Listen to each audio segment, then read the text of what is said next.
පෙළ ජීව විද්‍යා විෂය නිර්දේශයේ 6 වෙනි පාඩම ප්‍රවේණිය මේ පිළිබඳව තමයි අපි සාකච්ඡා කරමින් හිටියේ. අන්න ප්‍රවේණිය පිළිබඳව අපි මූලික සාකච්ඡාවක් පැවැත්තුවා.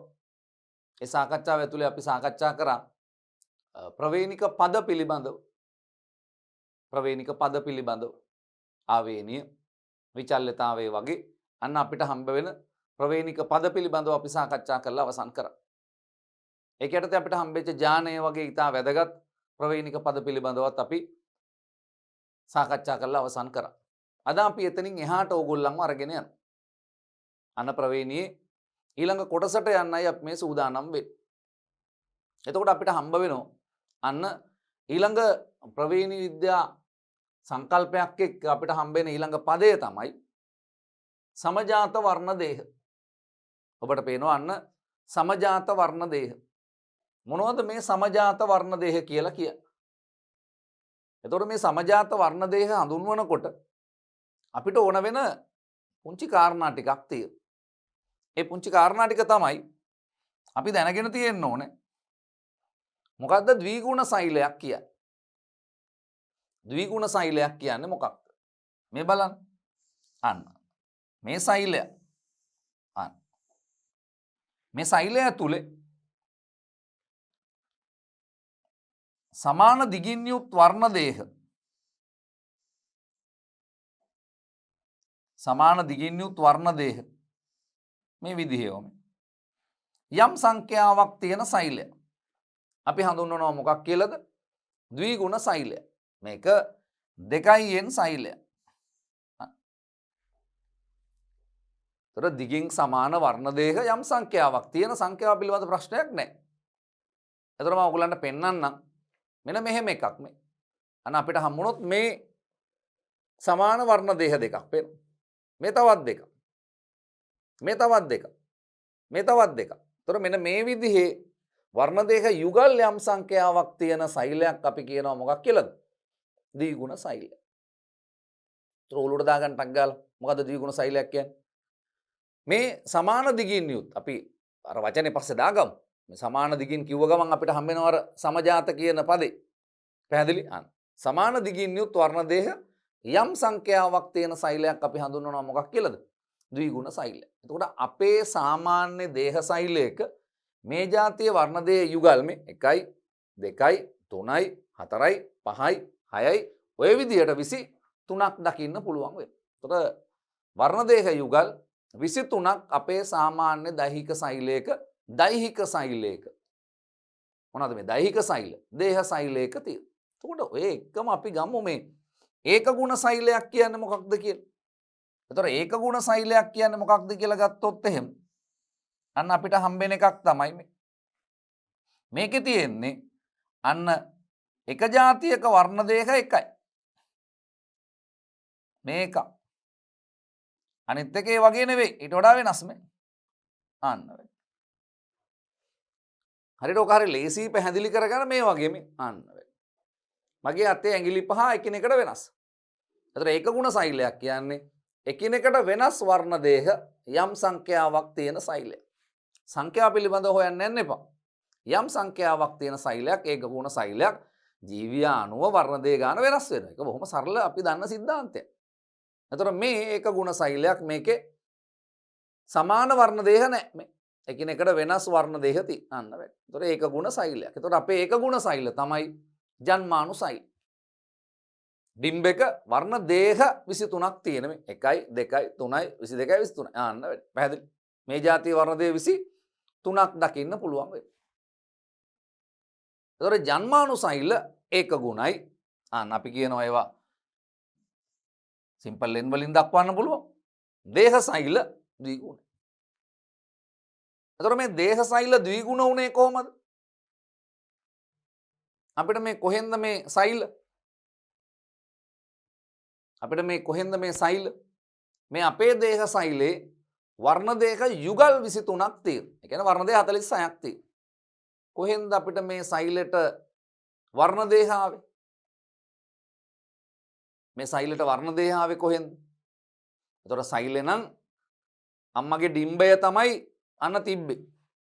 ඒක ඇතුළට ගිය ශුක්‍රාණු. එතකොට සංසේචනය වෙලා අන්න හැදුනා මොකද්ද? යුක්තාණුවක් හැදුණා. පැහැදිලි?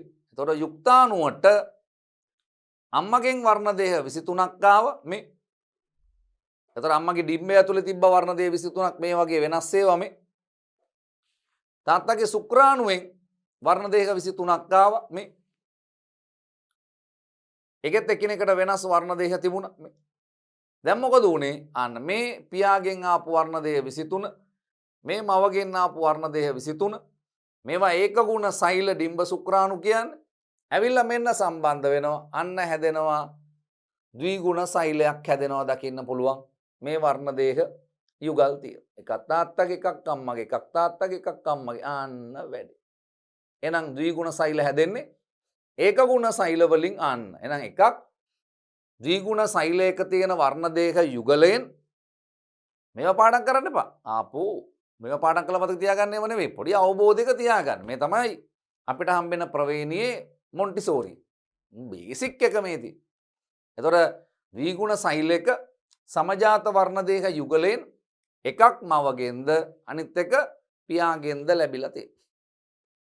එතකොට අපෙන් අහන ප්‍රශ්නයක් තමයි මේ වර්ණ දේහ දෙකේ ඥාන සමානද? නෑනේ. සමාන වෙන්න බෑනේ. අම්මගේ ඥානයි තාත්තගේ ඥානයි සමානයි. එහෙම වෙන්න බෑ. එනකේ ආයේ පාඩම් කරන්න දෙයක් නෑ. සමජාත වර්ණ දේහ යුගලයේ තියෙන ඥාන සමාන නෑ. එකක් මවගෙන් ආවේ අනිත් එක පියාගෙන් ආවේ. හැබැයි ඥාන සමාන නැති වුණාට ඥාන පිහිටන තැන් සමානයි. ඇයි? අම්මත් හෝමෝ සේපියන් සේපියන්, තාත්තත් හෝමෝ සේපියන් සේපියන්. පැහැදිලි? අපි දෙන්නම මානවයෝ. ඒ හින්දා මොකද වෙලා තියෙන්නේ? මේ ඥාන පිහිටන තැන් සමානයි. එතකොට ඥාන පිහිටන තැනට අපි කියනවා මොකක් කියලාද? ඥාන පිහිටන තැනට අපි කියනවා අන්න ඥානපතය කිය. මේ වර්ණ දේහයක් අපි ඕක සමජාත කරමු.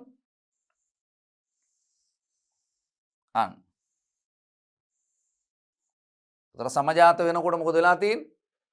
දිගින් සමානයි. අන්න වැඩි. මේගොල්ලන්ගේ දිග සමානයි. මේගොල්ලන්ගේ සෙන්ට්‍රොමියර එකම මට්ටමේ තියෙන. සෙන්ට්‍රොමියර එකම මට්ටමේ තියෙන. අන්න වැඩි. සෙන්ට්‍රොමියර එකම මට්ටමේ තියෙන. ඒ තරක් නෙවෙයි. අන්න මේගොල්ලන්ගේ ඥාන පිහිටන පතයන් සමානයි. මේකේ කැපිටල් A, මේකේ සිම්පල් A. මේකේ කැපිටල් B, මේකේ සිම්පල් B. අන්න වැඩි. එතකොට මේ අපිට හම්බ වෙන්නේ සමජාත අන්න. කවුද? සමජාත වර්ණ දේහ. එතකොට සමජාත වර්ණ දේහ ටක් ගාලා උඩට දාගන්න. දිගින් සමානයි. සෙන්ට්‍රොමියර එකම මට්ටමේ තියෙන.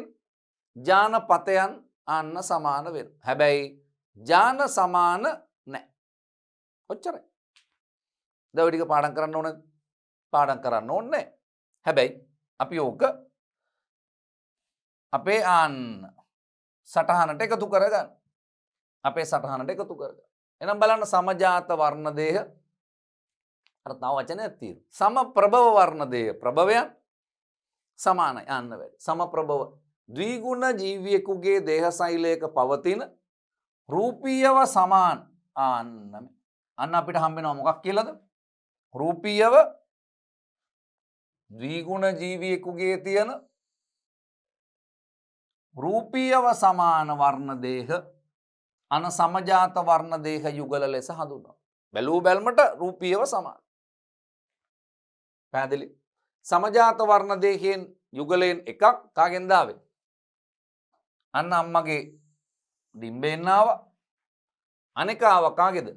පියාගේ ශුක්‍රාණුවෙන් ඇවිල්ලා තියෙනවා. පැහැදිලි? එතකොට සමජාත වර්ණ දේහවල මං කිව්වා දිග සමානයි. සෙන්ට්‍රොමියර එකම මට්ටමේ තියෙන. එත් එක්ක ඥාන පිහිටන පතය සමානයි. මේගොල්ලන්ගේ ජාන පිහිටි පතය මොකද වෙන්නේ? අන්න සමානයි. එතකොට ජානපතය කියලා අපි කිව්වේ මොකක් කියලාද?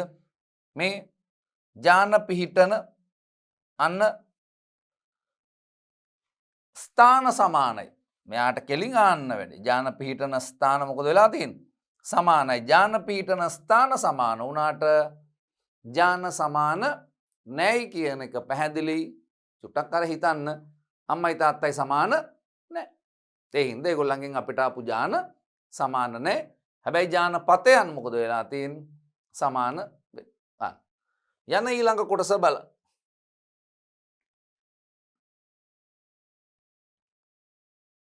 මේ බලන්න මොකද්ද කියන්නේ කියලා. අර අපි කියපු ටික. සමජාත වර්ණ දේහවල ජානපතය සමාන වද අන්න මොනවද? ජානපතය සමානයි ක්‍රියාකාරීත්වයෙන් වෙනස් විය හැක. අන්න ජානපතය සමානයි ක්‍රියාකාරීත්වයෙන් වෙනස් කියන්නේ ඒ ජාන වෙනස්. එම නිසා සමජාත වර්ණ දේහ එකිනෙකට සර්ව සම නොවේ. අන්න හොඳ දරුවෝ වගේ ඕවා මතක තියාගන්න. MCQ පේපර් එකට ඕවා දානවා. පැහැදිලි? ඕවා දාපුවාම අපිට අපි හොඳ අවබෝධයක නම් ඉන්නේ අපිට ටක් ගාලා උත්තරේ ගන්න පුළුවන්. එහෙනම් අපි කියනවා මොකක් කියලාද? සර්ව සම නැහැ. ඒතර අපිට අහනවා සමජාත වර්ණ දේහ පිළිබඳ නිවැරදි ප්‍රකාශය තෝරන්න කියලා ප්‍රකාශ පහක් දෙන්න. ඒ ප්‍රකාශ පහ ඇතුලේ මෙන්න මේවා තියෙන්න පුළුවන්. ඒතර අපිට හම්බෙන එකක් තමයි මොකක් කියලාද? අන්න මේ මෙන සෛලය මේ සෛලයේ තියෙනවා අන්න සමජාත වර්ණ දේහ දකින්න පුළුවන් මේ. නදිගින් සමාන වර්ණ දේහ. තව එකක් ගමු. අන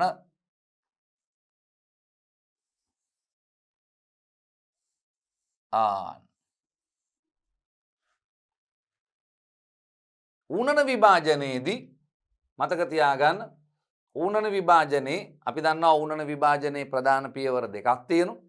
ඌනනේ 1 හා ඌනනේ 2. මේ ඌනනේ 1ේදී මොකද වෙන්නේ? මේ වර්ණ දේහ අන්න වියෝග කලාවේදී වර්ණ දේහ වෙන් වෙලා යනවා.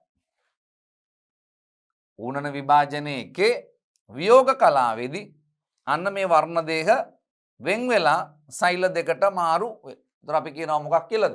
ඌනන විභාජනයේ පළමු වියෝග කලාවේදී සමජාත වර්ණ දේහ එකිනෙක වෙන්වීම සිද්ධ වෙනවා දකින්න පුළුවන්.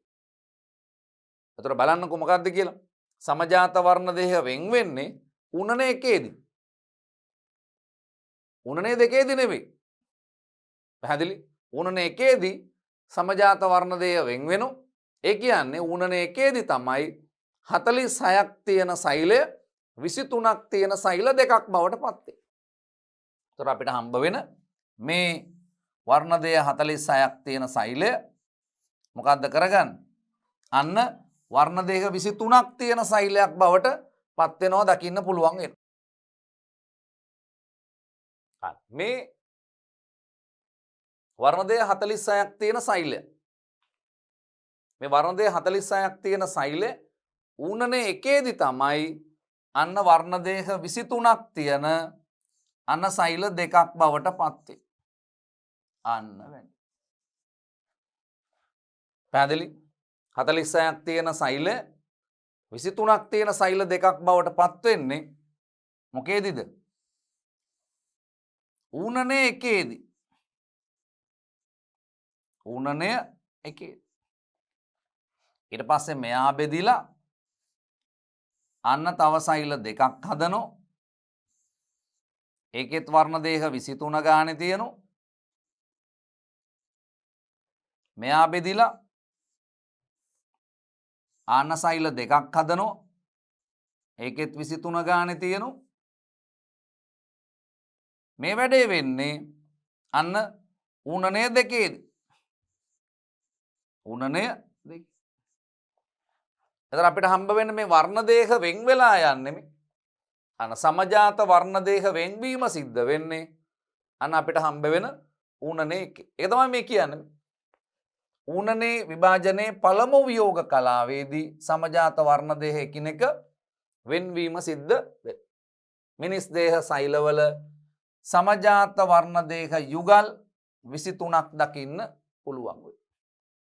ඔන්න ඔබට සමජාත වර්ණ දේහ පිළිබඳ දීර්ඝ විස්තරයක් අපි සාකච්ඡා කරමු. එතකොට සමජාත වර්ණ දේහ ගැන අන්න අපි පුළුල් සාකච්ඡාවක් කරා ඔබත් එක්ක. එතකොට අපි කියනවා මොකක් කියලාද? අන්න ඕකේ. පැහැදිලි? මේ බලන්න. මෙන්න සමජාත වර්ණ දේහ පිළිබඳව අපි සාකච්ඡා කරලා අවසන් කරමු. අපි යමු ඊළඟ කොටස බලන්න.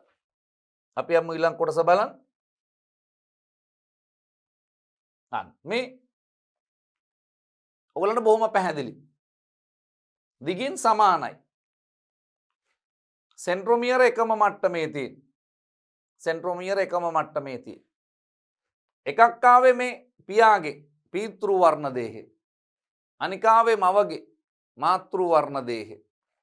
පැහැදිලි? මේකේ තව එකක් සමානයි කිව්වා. ඒ තමයි අනජානපතයන් සමානයි මේ. මේකේ තියෙන්නේ කැපිටල් A නම් මේක සිම්පල් A කියලා ගන්න පුළුවන්. මේ කැපිටල් B නම් සිම්පල් B කියලා ගන්න පුළුවන්. එතකොට සෙන්ට්‍රොමියර සමානයි, දිගින් සමානයි, අනජානපතය සමාන වෙලා තියෙනවා. පැහැදිලිද? ඔබට දැන් හසල අවබෝධයක් තියෙනවා සමජාත වර්ණ දේහ පිළිබඳව. යන ඊළඟ කොටස බලමු අපි. මේ තියෙන ජානපතය. එතකොට ජානපතය හඳුන්වන්න කියලා කිව්වොත් දැන් අපි ජානපතය දන්නවා. වර්ණ දේහවල ජාන පිහිටි ස්ථාන අන්න අපි කියනවා ජානපතය කියලා. එතකොට හඳුන්වනකොට බලන්න වර්ණ දේහයක් මත ජානයක් පිහිටන යම් නිශ්චිත ස්ථානයක් මේ ජානපතයක් ලෙස හඳුන්වනවා. වර්ණ දේහයක් මත ජානයක් පිහිටන යම් නිශ්චිත ස්ථානයක් අපි හඳුන්වනවා මොකක් කියලාද? ජානපතයක් ලෙස හඳුන්වනවා. පැහැදිලිද? ඒ කියන්නේ මේකේ අදහස තමයි මේ වර්ණ දේහවල ජාන පිහිටලා තියෙන කිසියම් රටාවකට අනුව. අපේ පාරේ බස් හෝල් තියෙන විදිහට නෙවෙයි. අපේ බස් හෝල්ට් ඉතින් මේ තැන් වල තියෙන. එහෙම නෙමෙයි. දැන් ලෝකයේ දියුණු රටවල් වල නම් බස් හෝල්ට් එකක් කියලා කියන්නේ ඒක මාර එකක්. ඒකේ සියලු පහසුකම් ටික තියෙන අන්න මීටර් අන්න 50න් 50ට බස් හෝල්ට් නෑ. ඒ හින්දා මේක විධිමත්ව සකස් වෙච්ච එකක් ඒ තියෙන.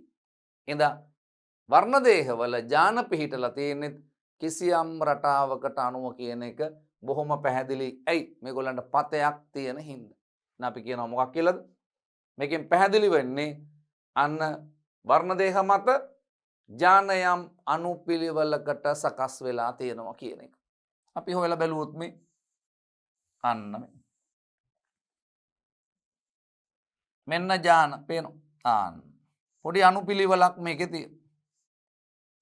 එතකොට ඔය අනුපිළිවෙලම අනිත් එකෙත් තියෙනවා. ජාන සමාන නෑ, අනුපිළිවෙල සමානයි පේනවා. අපි ඔකට සංකේත ටිකක් ඕනනම් දාලා බලමු. කැපිටල් A නම් මෙයා simple A. B simple B. C simple C. මේ P සිම්පල් P. අන්න Q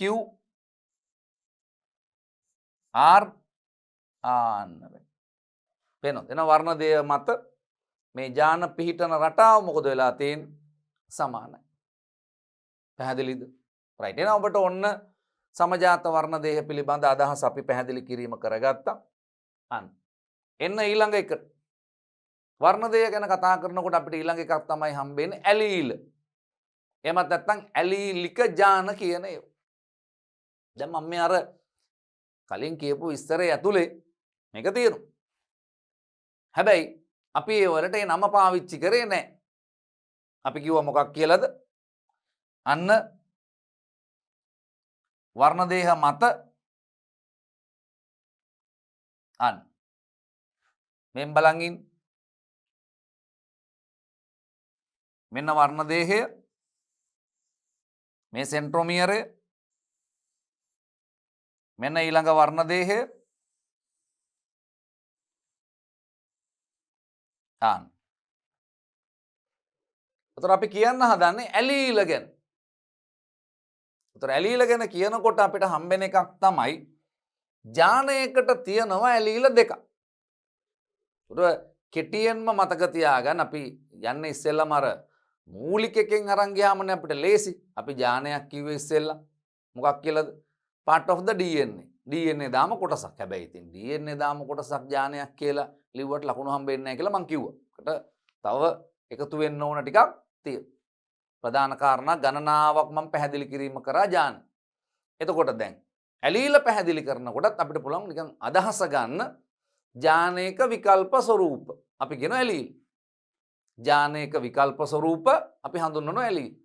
ඒතර කිසියම් ජානයකට ඇලීල දෙකක් තියෙනවා. ඔය ඇලීල දෙක තමයි අන්න මම මෙච්චර වෙලා මේ ලියලිය පෙන්නුවේ. පැහැදිලි? අපි ලියලියා පෙන්නුවේ මොකද්ද මේ? ඔය කියන ඇලීල තමයි ලියලා පෙන්නුවේ. මේ කැපිටල් A අන්න අපිට හම්බ වෙන කැපිටල් A සිම්පල් A. උතර කැපිටල් A සිම්පල් A කියලා කියන්නේ අපි හිතමු කිසියම් ලක්ෂණයකට අදාළ ජානයක අපි හිතමු දිවරෝල් කිරීමේ හැකියාව කියලා. මේ දිවරෝල් කිරීමේ හැකියාවට දායක වන ජානයේ ඔන්න ඔය කියන ජානයේ ඇලීල දෙකක් තියෙනවා. එකක් තමයි කැපිටල් A අනිත් එක සිම්පල් A. මේවා වර්ණ දේහවල එකම පතයක තියෙනවා. එතකොට ඔන්න දැන් කෑලි දෙකක් කිව්වා. මොකක්ද? ඇලීල ජානයක විකල්ප ස්වරූප. දැන් ඔකට ඔය විකල්ප ස්වරූප වලට තව නම් පාවිච්චි කරමු. අපි එකක් මතක තියාගන්න. අපි පාඩම් කරනකොට එකකින් පාඩම් කරගමු. විකල්ප ස්වරූප. කොහෙද තියෙන්නේ? වර්ණ දේහවල නිශ්චිත පතයක තියෙන. එහෙනම් ඇලීල හඳුන්වනකොට අර කාරණා දෙකම කියමු. ජානයක විකල්ප ස්වරූප ඒකට ලකුණු හම්බ වෙනවා. දෙක අපි කියනවා මොනවා කියලාද? මේවා වර්ණ දේහවල නිශ්චිත පතයක පිහිටලා තියෙනවා. මොකටද වග කියන්නේ? මේවා වග කියනවා ජීවීන්ගේ ලක්ෂණ තීරණය කිරීම සඳහා දායක වෙන. හැබැයි කලාතුරකින් සමහර අවස්ථාවලදී දැන් මම කිව්වනේ ජානයකට තියෙන්නේ ඇලීල දෙකයි කියලා. ජානයකට ඇලීල දෙකයි කියලා. සමහර වෙලාවල් වලට ජානයක ඇලීල 3ක් තියෙන්නත් පුළුවන්. එහෙම ජානයක ඇලීල 3ක් තියෙන අවස්ථාවක් තමයි අපේ රුධිර ගණ. මිනිසාගේ රුධිර ගණ තීරණය කරන ඇලීල 3ක් දකින්න පුළුවන්. පැහැදිලි? රුධිර ගණ තීරණය කරන අපි දන්නවා අපිට රුධිර ගණ තියෙනවා කීපයක්. ඒ තමයි අපිට හම්බ වෙන A රුධිර ගණය, B රුධිර ගණය, AB රුධිර ගණය, O රුධිර ගණය. මිනිසාට තියෙනවා රුධිර ගණ 4ක්. A රුධිර ගණය, B රුධිර ගණය, AB රුධිර ගණය, O රුධිර ගණය. එතකොට මේ රුධිර ගණ තීරණය කිරීමට දායක වන ජානයේ තියෙනවා අන්න ඇලීල 3ක්. එකක් IA ඇලීල, අනිත් එක IB ඇලීල, අනිත් එක සිම්පල් I ඇලීල. හැබැයි ඇලීල 3ක් තිබුණට මේ අදාළ රුධිර ගණය තීරණය කරන්න දායක වෙන්නේ ඇලීල 2යි. එහෙනම් අපි මේක ඉගෙන ගන්නවා දිගින් දිගටම. මේක බහු ඇලීලතාවය කියන සංකල්පයේ විදියට මම යලි ඔබට උගන්වනවා. ඒතර මට මෙතනදී ඕන වෙන්නේ මේ ඇලීල කියන පදය පැහැදිලි කරගන්න විතරයි ඕන වෙන්නේ.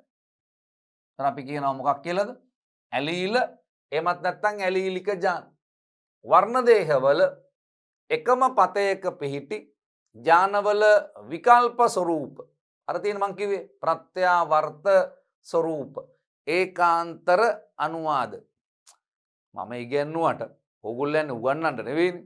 ඕගොල්ලන් විභාගෙට ලියලා පාස් වෙන්න. ඒ හින්දා එකක් පාඩම් කරගන්න. අරක ලස්සනයි. මොකද්ද ලස්සන? ලස්සන මේක. විකල්ප ස්වරූප. විකල්ප ස්වරූප අපි හොයන්නේ විවිධ විකල්පයන් අපි හොයන්නේ. මේකත් එහෙම එකක් ගන්න. වර්ණ දේහවල වෙන ලකුණු හම්බෙනවා මේ. එකම පතයක පිහිටි. එකට ලකුණක් හම්බෙනවා. ජානේක විකල්ප ස්වරූප අපි කියනවා මොනවා කියලාද? ඇලීල. දැන් පාඩම්. කියන්න. මොනවද ඇලීල? වර්ණ දේහයක එකම පතයක පිහිටි. ඉතින් එකම කියන කෑල්ලට ඔබට වෙන කෑල්ලක් දාන්න පුළුවන්. නිශ්චිත පතයක පිහිටි. නිශ්චිත පතයක පිහිටි එහෙමත් නැත්නම් එකම පතයක පිහිටි ජානේක විකල්ප ස්වරූප අපි කියනවා මොනවා කියලාද? ඇලීල. සාමාන්‍යයෙන් ලක්ෂණයක් තීරණය කිරීම සඳහා ඇලීල යුගලක් දායක වේ. ලක්ෂණයක් තීරණය කරන්න ඇලීල දෙකක් දායක වේ. අපි ඒ ගැන හොයලා බලනවා. ඇලීල ඒවායේ නියුක්ලියෝටයිඩ අණුපිළිවෙලින් වෙනස් වෙනවා. මේ ඇලීල වෙනස් වෙන්නේ මේ මෙයයි වෙනස් වෙන්නේ යාගේ නියුක්ලියෝටයිඩ අණුපිළිවෙලත් එක්ක. අපි දන්නවා මේ අන්න එතකොට ජානයක තියෙන්නේ නියුක්ලියෝටයිඩ කෑල්ලක්. එතකොට මෙයාගේ අණුපිළිවෙලයි මෙයාගේ අණුපිළිවෙලයි මොකද වෙන්නේ? අන්න වෙනස් වෙනවා. එම නියුක්ලියෝටයිඩ අණුපිළිවෙල වෙනස් වීම මගින් ජානයේ කේතේ සපයන ප්‍රෝටීනයේ කෘත්‍යයට බලපෑම් ඇති වී ජීවියාගේ ලක්ෂණ වලට බලපෑම් ඇති. අපි දන්නවා ඉතින් එතකොට මේ නියුක්ලියෝටයිඩ අණුපිළිවෙල වෙනස් වෙච්චාම එතකොට DNA වල නියුක්ලියෝටයිඩ අණුපිළිවෙල මගින් තමයි අන්න ප්‍රෝටීන හදන්නේ කියලා මං ඉගෙනුවා. අපි කිව්වා ජානයක නියුක්ලියෝටයිඩ අණුපිළිවෙලක් මගින් ප්‍රෝටීනයක ඇමයිනෝ අම්ල අණුපිළිවෙලක් තීරණය කරයි කියලා අපි කලින් වීඩියෝ එකේ අපි පැහැදිලි කරලා රූප ඇඳලා විස්තර ඔක්කොම ටික සාකච්ඡා කරා. ඔබ චුට්ටක් ඒකට හපව ගිහිල්ලා බලන්න. මේ වීඩියෝ නැවත බලන්න. ඔබට ඒ වෙනුවෙන් කාලය නාස්ති වුණාට කිසි ප්‍රශ්නයක් නැහැ. මොකද හේතුව මේක වීඩියෝ එක දැම්මා දාලා ඔබට තියෙන ඔක දිහා බලන් ඉන්න නැත්නම් අහන් ඉන්න එච්චරයි. එතකොට මේක ඇහෙනකොට තුන් හතර වතාවක් ඔබට මේක පිළිබඳ හසල අවබෝධයක් එනවා. ඉතින් ඉඳ ආපහු චුට්ටක් ඒක අහලා බලන්න. එතකොට තියෙනවා මොනවාද? අන්න ජාන හා ප්‍රෝටීන අතර සම්බන්ධතාවය දරුවෝ විභාගෙට අහන කෙලින්ම ප්‍රශ්නයක්. මොකද්ද? ජාන හා ප්‍රෝටීන අතර සම්බන්ධතාවය කෙටියෙන් දක්වා. ඒතර අපි කියනවා ජානයක නියුක්ලියෝටයිඩ අණුපිළිවෙලක් මගින් ප්‍රෝටීනයක ඇමයිනෝ අම්ල අණුපිළිවෙල තීරණය කෙරේ. ආන්න වැඩි. සම්පූර්ණ ලකුණු. ප්‍රශ්න පත්‍රයේ බලන කෙනාට නිකන් ආසයි හිතෙනවා. අයි লীලා තියෙන රටාව දැක්කම. ඒක බොහොම ක්‍රමවත්. ඉතා නිවැරදි රටාවක් තියන්න වෙයි. එතකොට අපි කියනවා එහෙනම් මොකද්ද? මේ ප්‍රෝටීන තමයි අපේ රූපාණුදර්ශ වලට බලපෑම් ඇති කරන්නේ. ප්‍රෝටීන තමයි අපේ රූපාණුදර්ශ වලට බලපෑම් ඇති කරන්නේ. මේ රූපාණුදර්ශ කියලා කියන්නේ අපිට මේ පේන්න තියෙන ඒවා. පැහැදිලිද? අපි ඔය කතා කරපු ලක්ෂණ කියන ඒවා තමයි අපි කියන්නේ අපේ රූපාණුදර්ශ. මේ රූපාණුදර්ශ වලට බලපෑම් ඇති කරන්න පුළුවන්. සෑම ද්විගුණ ජීවියෙකුටම අවම වශයෙන් ජානයක පිටපත් දෙකක් දකින්න පුළුවන්. ඇලීල දෙක ගාන දකින්න පුළුවන්. මිනිසාගේ රුධිර ගණ තීරණය කරන ජානයේ ආන්නමි.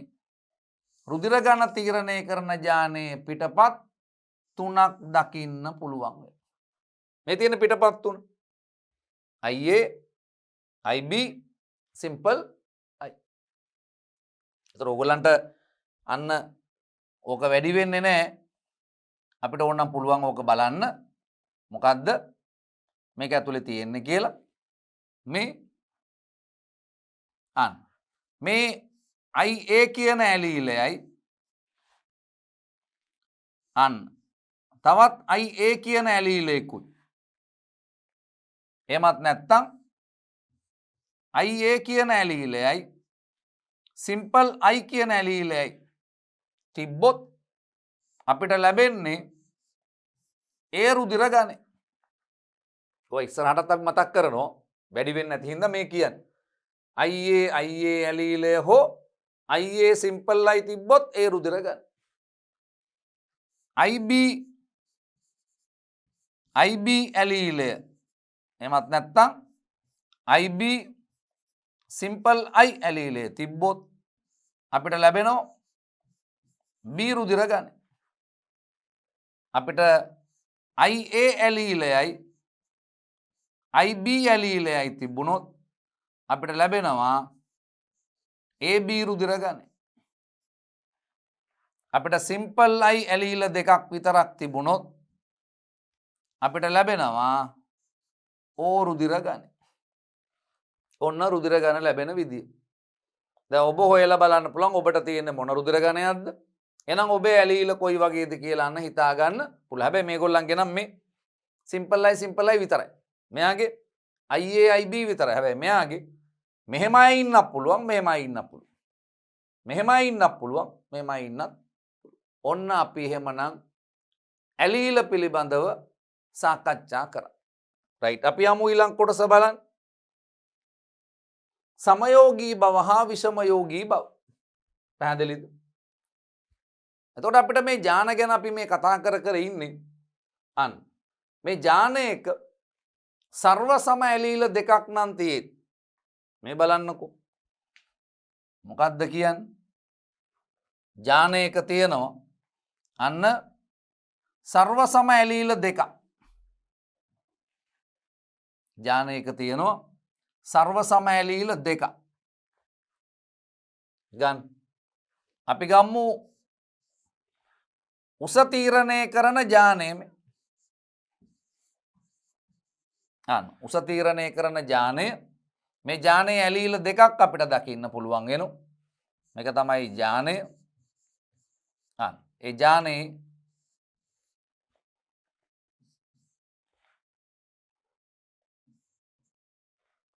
capital T simple T. පැහැදිලිද? එතකොට අපිට හම්බ වෙන්නේ මෙන්න මේ ඇලීල දෙක capital T නම් එමත් නැත්තම් ඇලීල දෙක අපි දන්නවා ලක්ෂණයක් තීරණය කරන්න ඇලීල දෙකක් ඕනේ. simple T නම් මේකට අපි කියනවා මොකක් කියලාද? සමයුග්මකයි කියලා. මොකද්ද වචනේ? සමයුග්මක.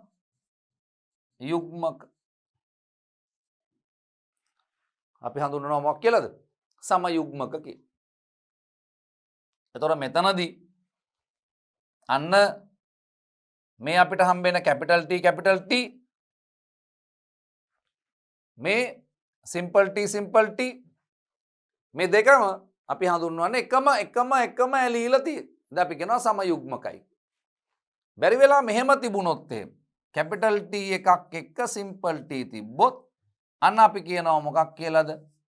විෂම යුග්මකයි කියලා. අපි කියනවා විෂම යුග්මකයි කියලා. පැහැදිලිද? එතකොට ඔතනදී capital T simple T සමයුග්මකයි නම් capital T simple T අපි හඳුන්වන්නේ විෂම යුග්මක ඇලීල කියලා.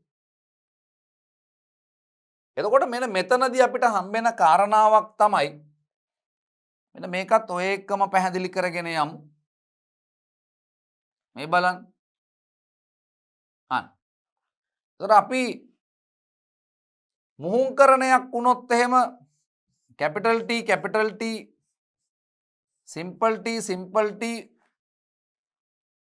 මේ විදියට මුහුංකරණයක් කරොත් අපිට ලැබෙනවා capital T simple T. අපි මේක ලැබෙන හැටි ගැන සාකච්ඡාවක් ගන්නවා. එතකොට මේ අපිට හම්බුනේ සමයුග්මක, මෙයත් සමයුග්මකයි, මෙයා විෂම යුග්මකයි. එතකොට මෙන්න මේ විෂම යුග්මක බව ඇලීල වෙනස් ආකාරයක පවතින එක. ඇලීල සමානව තියෙනවා නම් අන්න අපි හඳුන්වන්නේ මොකක් කියලාද? සම යුග්මකයි කියලා. බලන්න එහෙමනම් මේ මොකක්ද ඕකෙදි කියන්නේ කියලා. සමයෝගී බව හා විෂමයෝගී බව. අර වචන දෙකමයි. මොකද්ද? සමයුග්මක බව හා විෂමයුග්මක බව කියන එක තමයි සමයෝගී බව හා විෂමයෝගී බව කියලා කියන්නේ.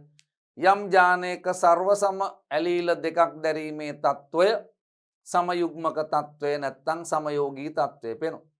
capital T simple T අන්න සමයෝගී එහෙමත් නැත්නම් සමයුග්මක. මේ ඇලීල දෙක වෙනස් නම් අන්න අපි කියනවා මේ යම් ජානයක ක්‍රියාකාරීත්වයෙන් වෙනස් ඇලීල දෙකක් දැරීමේ తত্ত্বය අපි හඳුන්වනවා මොකක් කියලාද?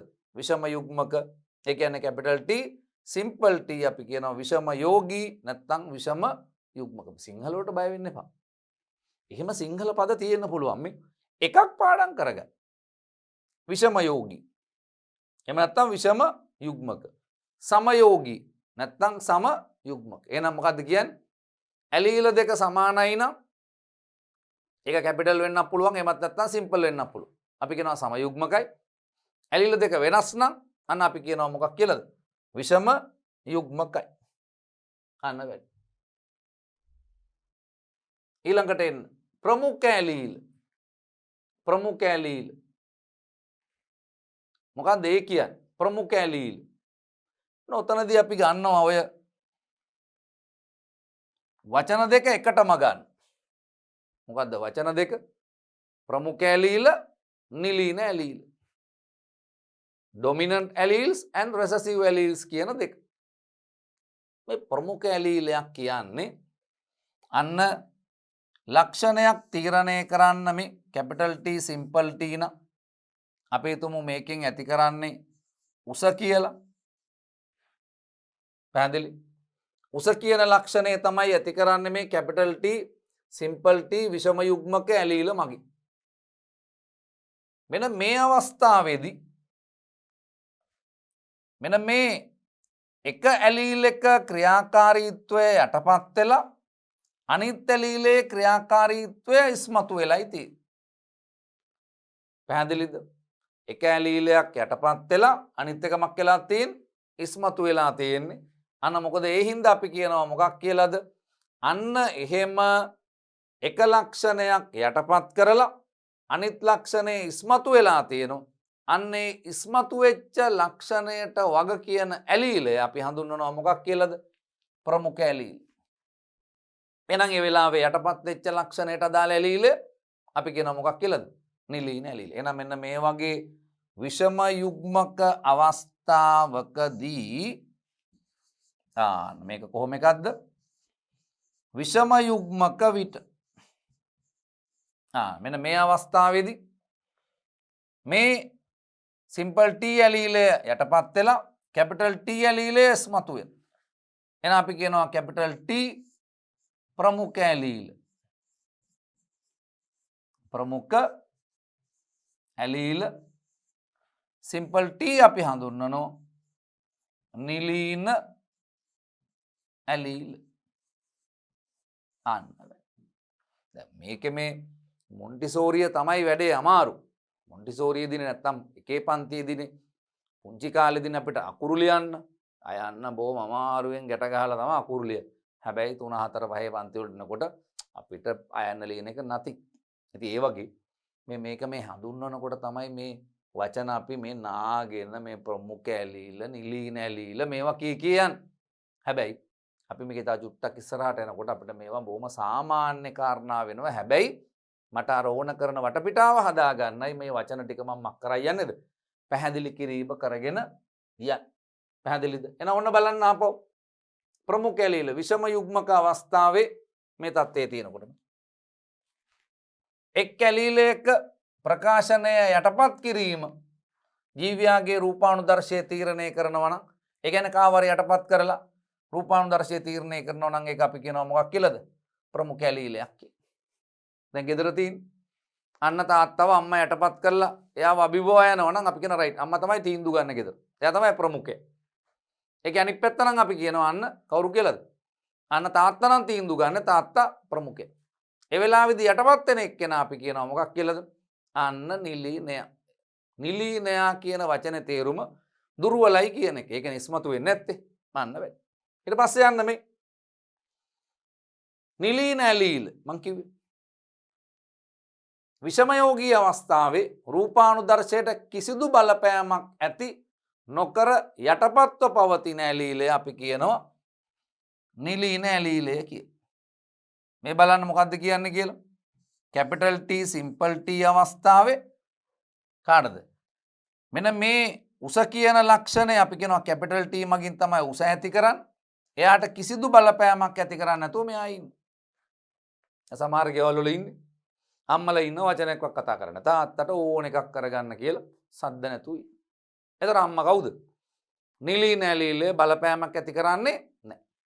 සමහර ගෙවල් වල තාත්තලා ඉන්නවා. අම්මට ඕන එකක් කරගන්න කියලා සද්ද නැතුව ඉන්නවා. මාසේ පඩියම ගෙනල්ලා මේ සුඩින් තියලා ඕන එකක් කරගන්න කියලා ආයෙ වචනයක්වත් කියන්නේ. එතකොට කාටද බලපෑමක් ඇති කරන්නේ නැත්තේ? අර පරිපාලනයට බලපෑමක් ඇති කරන්නේ නැහැ. ඒක හොඳ හෝ නරක ඒක බොහොම උපේක්ෂාවෙන් අන්න දැනගෙන ඉන්න. එහෙනම් මෙතනත් මොකද කියන්නේ මෙන්න මේ යටපත් වෙන එක්කෙනා. එයා කියන්නේ මෙයාට බලපෑමක් ඇති නොකරන මෙන්න මේ ඇලීලේ අපි කියනවා මොකක් කියලාද? නිලීන ඇලීලේ. බලන්න. විෂමයෝගී අවස්ථාවේ ජීවියෙකුගේ රූපානුදර්ශයට කිසිදු බලපෑමක් ඇති නොකරන යටපත්ව පවතින ඇලීලේ අපි කියනවා මොකක් කියලාද? නිලීන ඇලීලේ. නිලීන ඇලීලේ මගින් යටපත් ඇති ලක්ෂණය නිලීන ලක්ෂණ. එහෙනම් අපි කියනවා අන්න මේ නිලීන ඇලීලය මගින් යටපත් කරලා තියෙන එක නිලීන ලක්ෂණය කියලා කියනවා. එහෙනම් ඔන්න මම පොඩි පැහැදිලි කිරීමක් ඕකත් කියාගෙන යන්න. එතකොට මේ බලන්නකෝ. එතකොට කාට හරි තියනවා කැපිටල් T කියලා ඇලීල දෙකක්. පැහැදිලිද? කාට හරි තියනවා කැපිටල් T සිම්පල් T කියලත් අන්න ඇලීල දෙකක්. එතකොට මේ දෙකේදීම අපිට හම්බ වෙන්නේ උස. ඇයි? මේකෙදි තියෙන්නේ ප්‍රමුඛ ඇලීල දෙකක්. ප්‍රශ්නයක් නැහැ. උසම එනවා. මේකෙදි තියෙන්නේ අන්න ප්‍රමුඛ ඇලීලේකුයි නිලීන ඇලීලේකුයි තියෙන්නේ. එතකොට අපි දන්නවා මේ නිලීන ඇලීලෙන් ප්‍රමුඛ ඇලීලයට බලපෑමක් ඇති කරන්නේ නැහැ. ඒ හින්දා උස කියන රූපානුදර්ශය එහෙම්මම දෙන්න. හැබැයි අන්න සිම්පල් T දෙකක් තිබ්බොත් අපිට ලැබෙන්නේ මිටි. අන්න වෙයි. ඇයි මේ දෙන්නම නිලීනයි. පැහැදිලිද? එතකොට අන්න අපි කියනවා මොකක් කියලාද? මේ කැපිටල් T සිම්පල් T මගින් උස කියන රූපානුදර්ශය අපිට දෙනකොට සිම්පල් T මගින් මිටි කියන රූපානුදර්ශය අපිට දෙන්න. ඉතින් මම මේක තව චුට්ටක් අරන් ගියාම මේක අන්න ප්‍රමුඛ සමයුග්මකයි මේ. මේක ප්‍රමුඛ සමයුග්මක මේක ප්‍රමුඛ සමයුග්මක. මේ වෙනස්නේ විෂම යුග්මක. කවුද මේ? විෂම යුග්මක. අන්න ಜಾති දෙකකින් තියෙන ඇලීල. මේ අනේ නිලීනයිනේ. නිලීන වගේම එකම ಜಾති. එහෙනම් කවුද? නිලීන සමයුග්මක. අන්න එතකොට අපිට ප්‍රවේණියේදී යම් යම් මුහුංකරණයන් ගැන කියනවා. එතකොට අපි කියනවා මේ ප්‍රමුඛ සමයුග්මක උස ශාකය.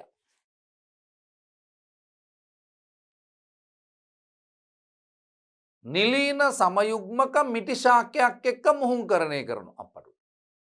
මොකද කියන්නේ? ප්‍රමුඛ සමයුග්මක උස ශාකයක්. දැන් ඒකට තමයි මේ උගන්වන්නේ. ආන්න බෑ. ඒතර ප්‍රමුඛ සමයුග්මක උස ශාකයක් කිව්වහම කවුද? ප්‍රමුඛ සමයුග්මක උස. ආන්න මුහුංකරණය කරනවලු කාත් එක්කද? නිලීන සමයුග්මක මිටි ශාකයක් එක්ක. Simple T. අන්න ඒකට තමයි අපි ඔය පද ටික පැහැදිලි කරගෙන යන්නේ. එහෙම නැත්නම් අන්න කියනවා මොකක් කියලාද? විෂම යුග්මක උස ශාකයක්. විෂම යුග්මක උස ශාකයක් මුහුංකරණය කරනවා කාත් එක්කද? අන්න සමයුග්මක මිටි ශාකයක් එක්ක. ඒතර විෂම යුග්මක උස ශාකයක් මුහුංකරණය කරනවා කාත් එක්කද? අන්න සමයුග්මක මිටි ශාකයක් එක්ක.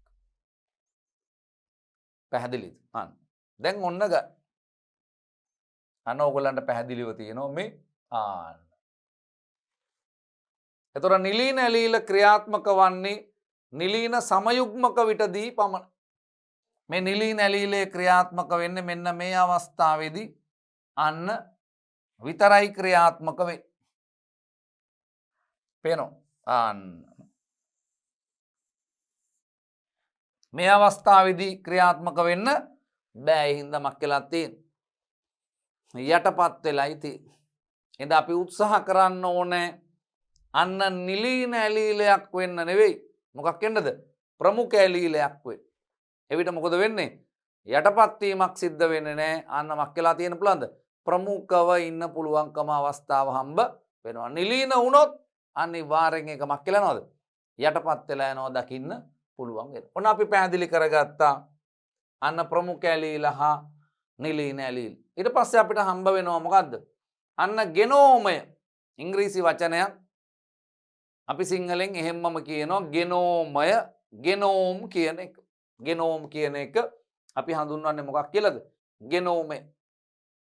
පැහැදිලිද? ඒතර ඕකේදී අපි කියන්නේ මේ ඩිම්බයක් අන්න අපිට හම්බ වෙන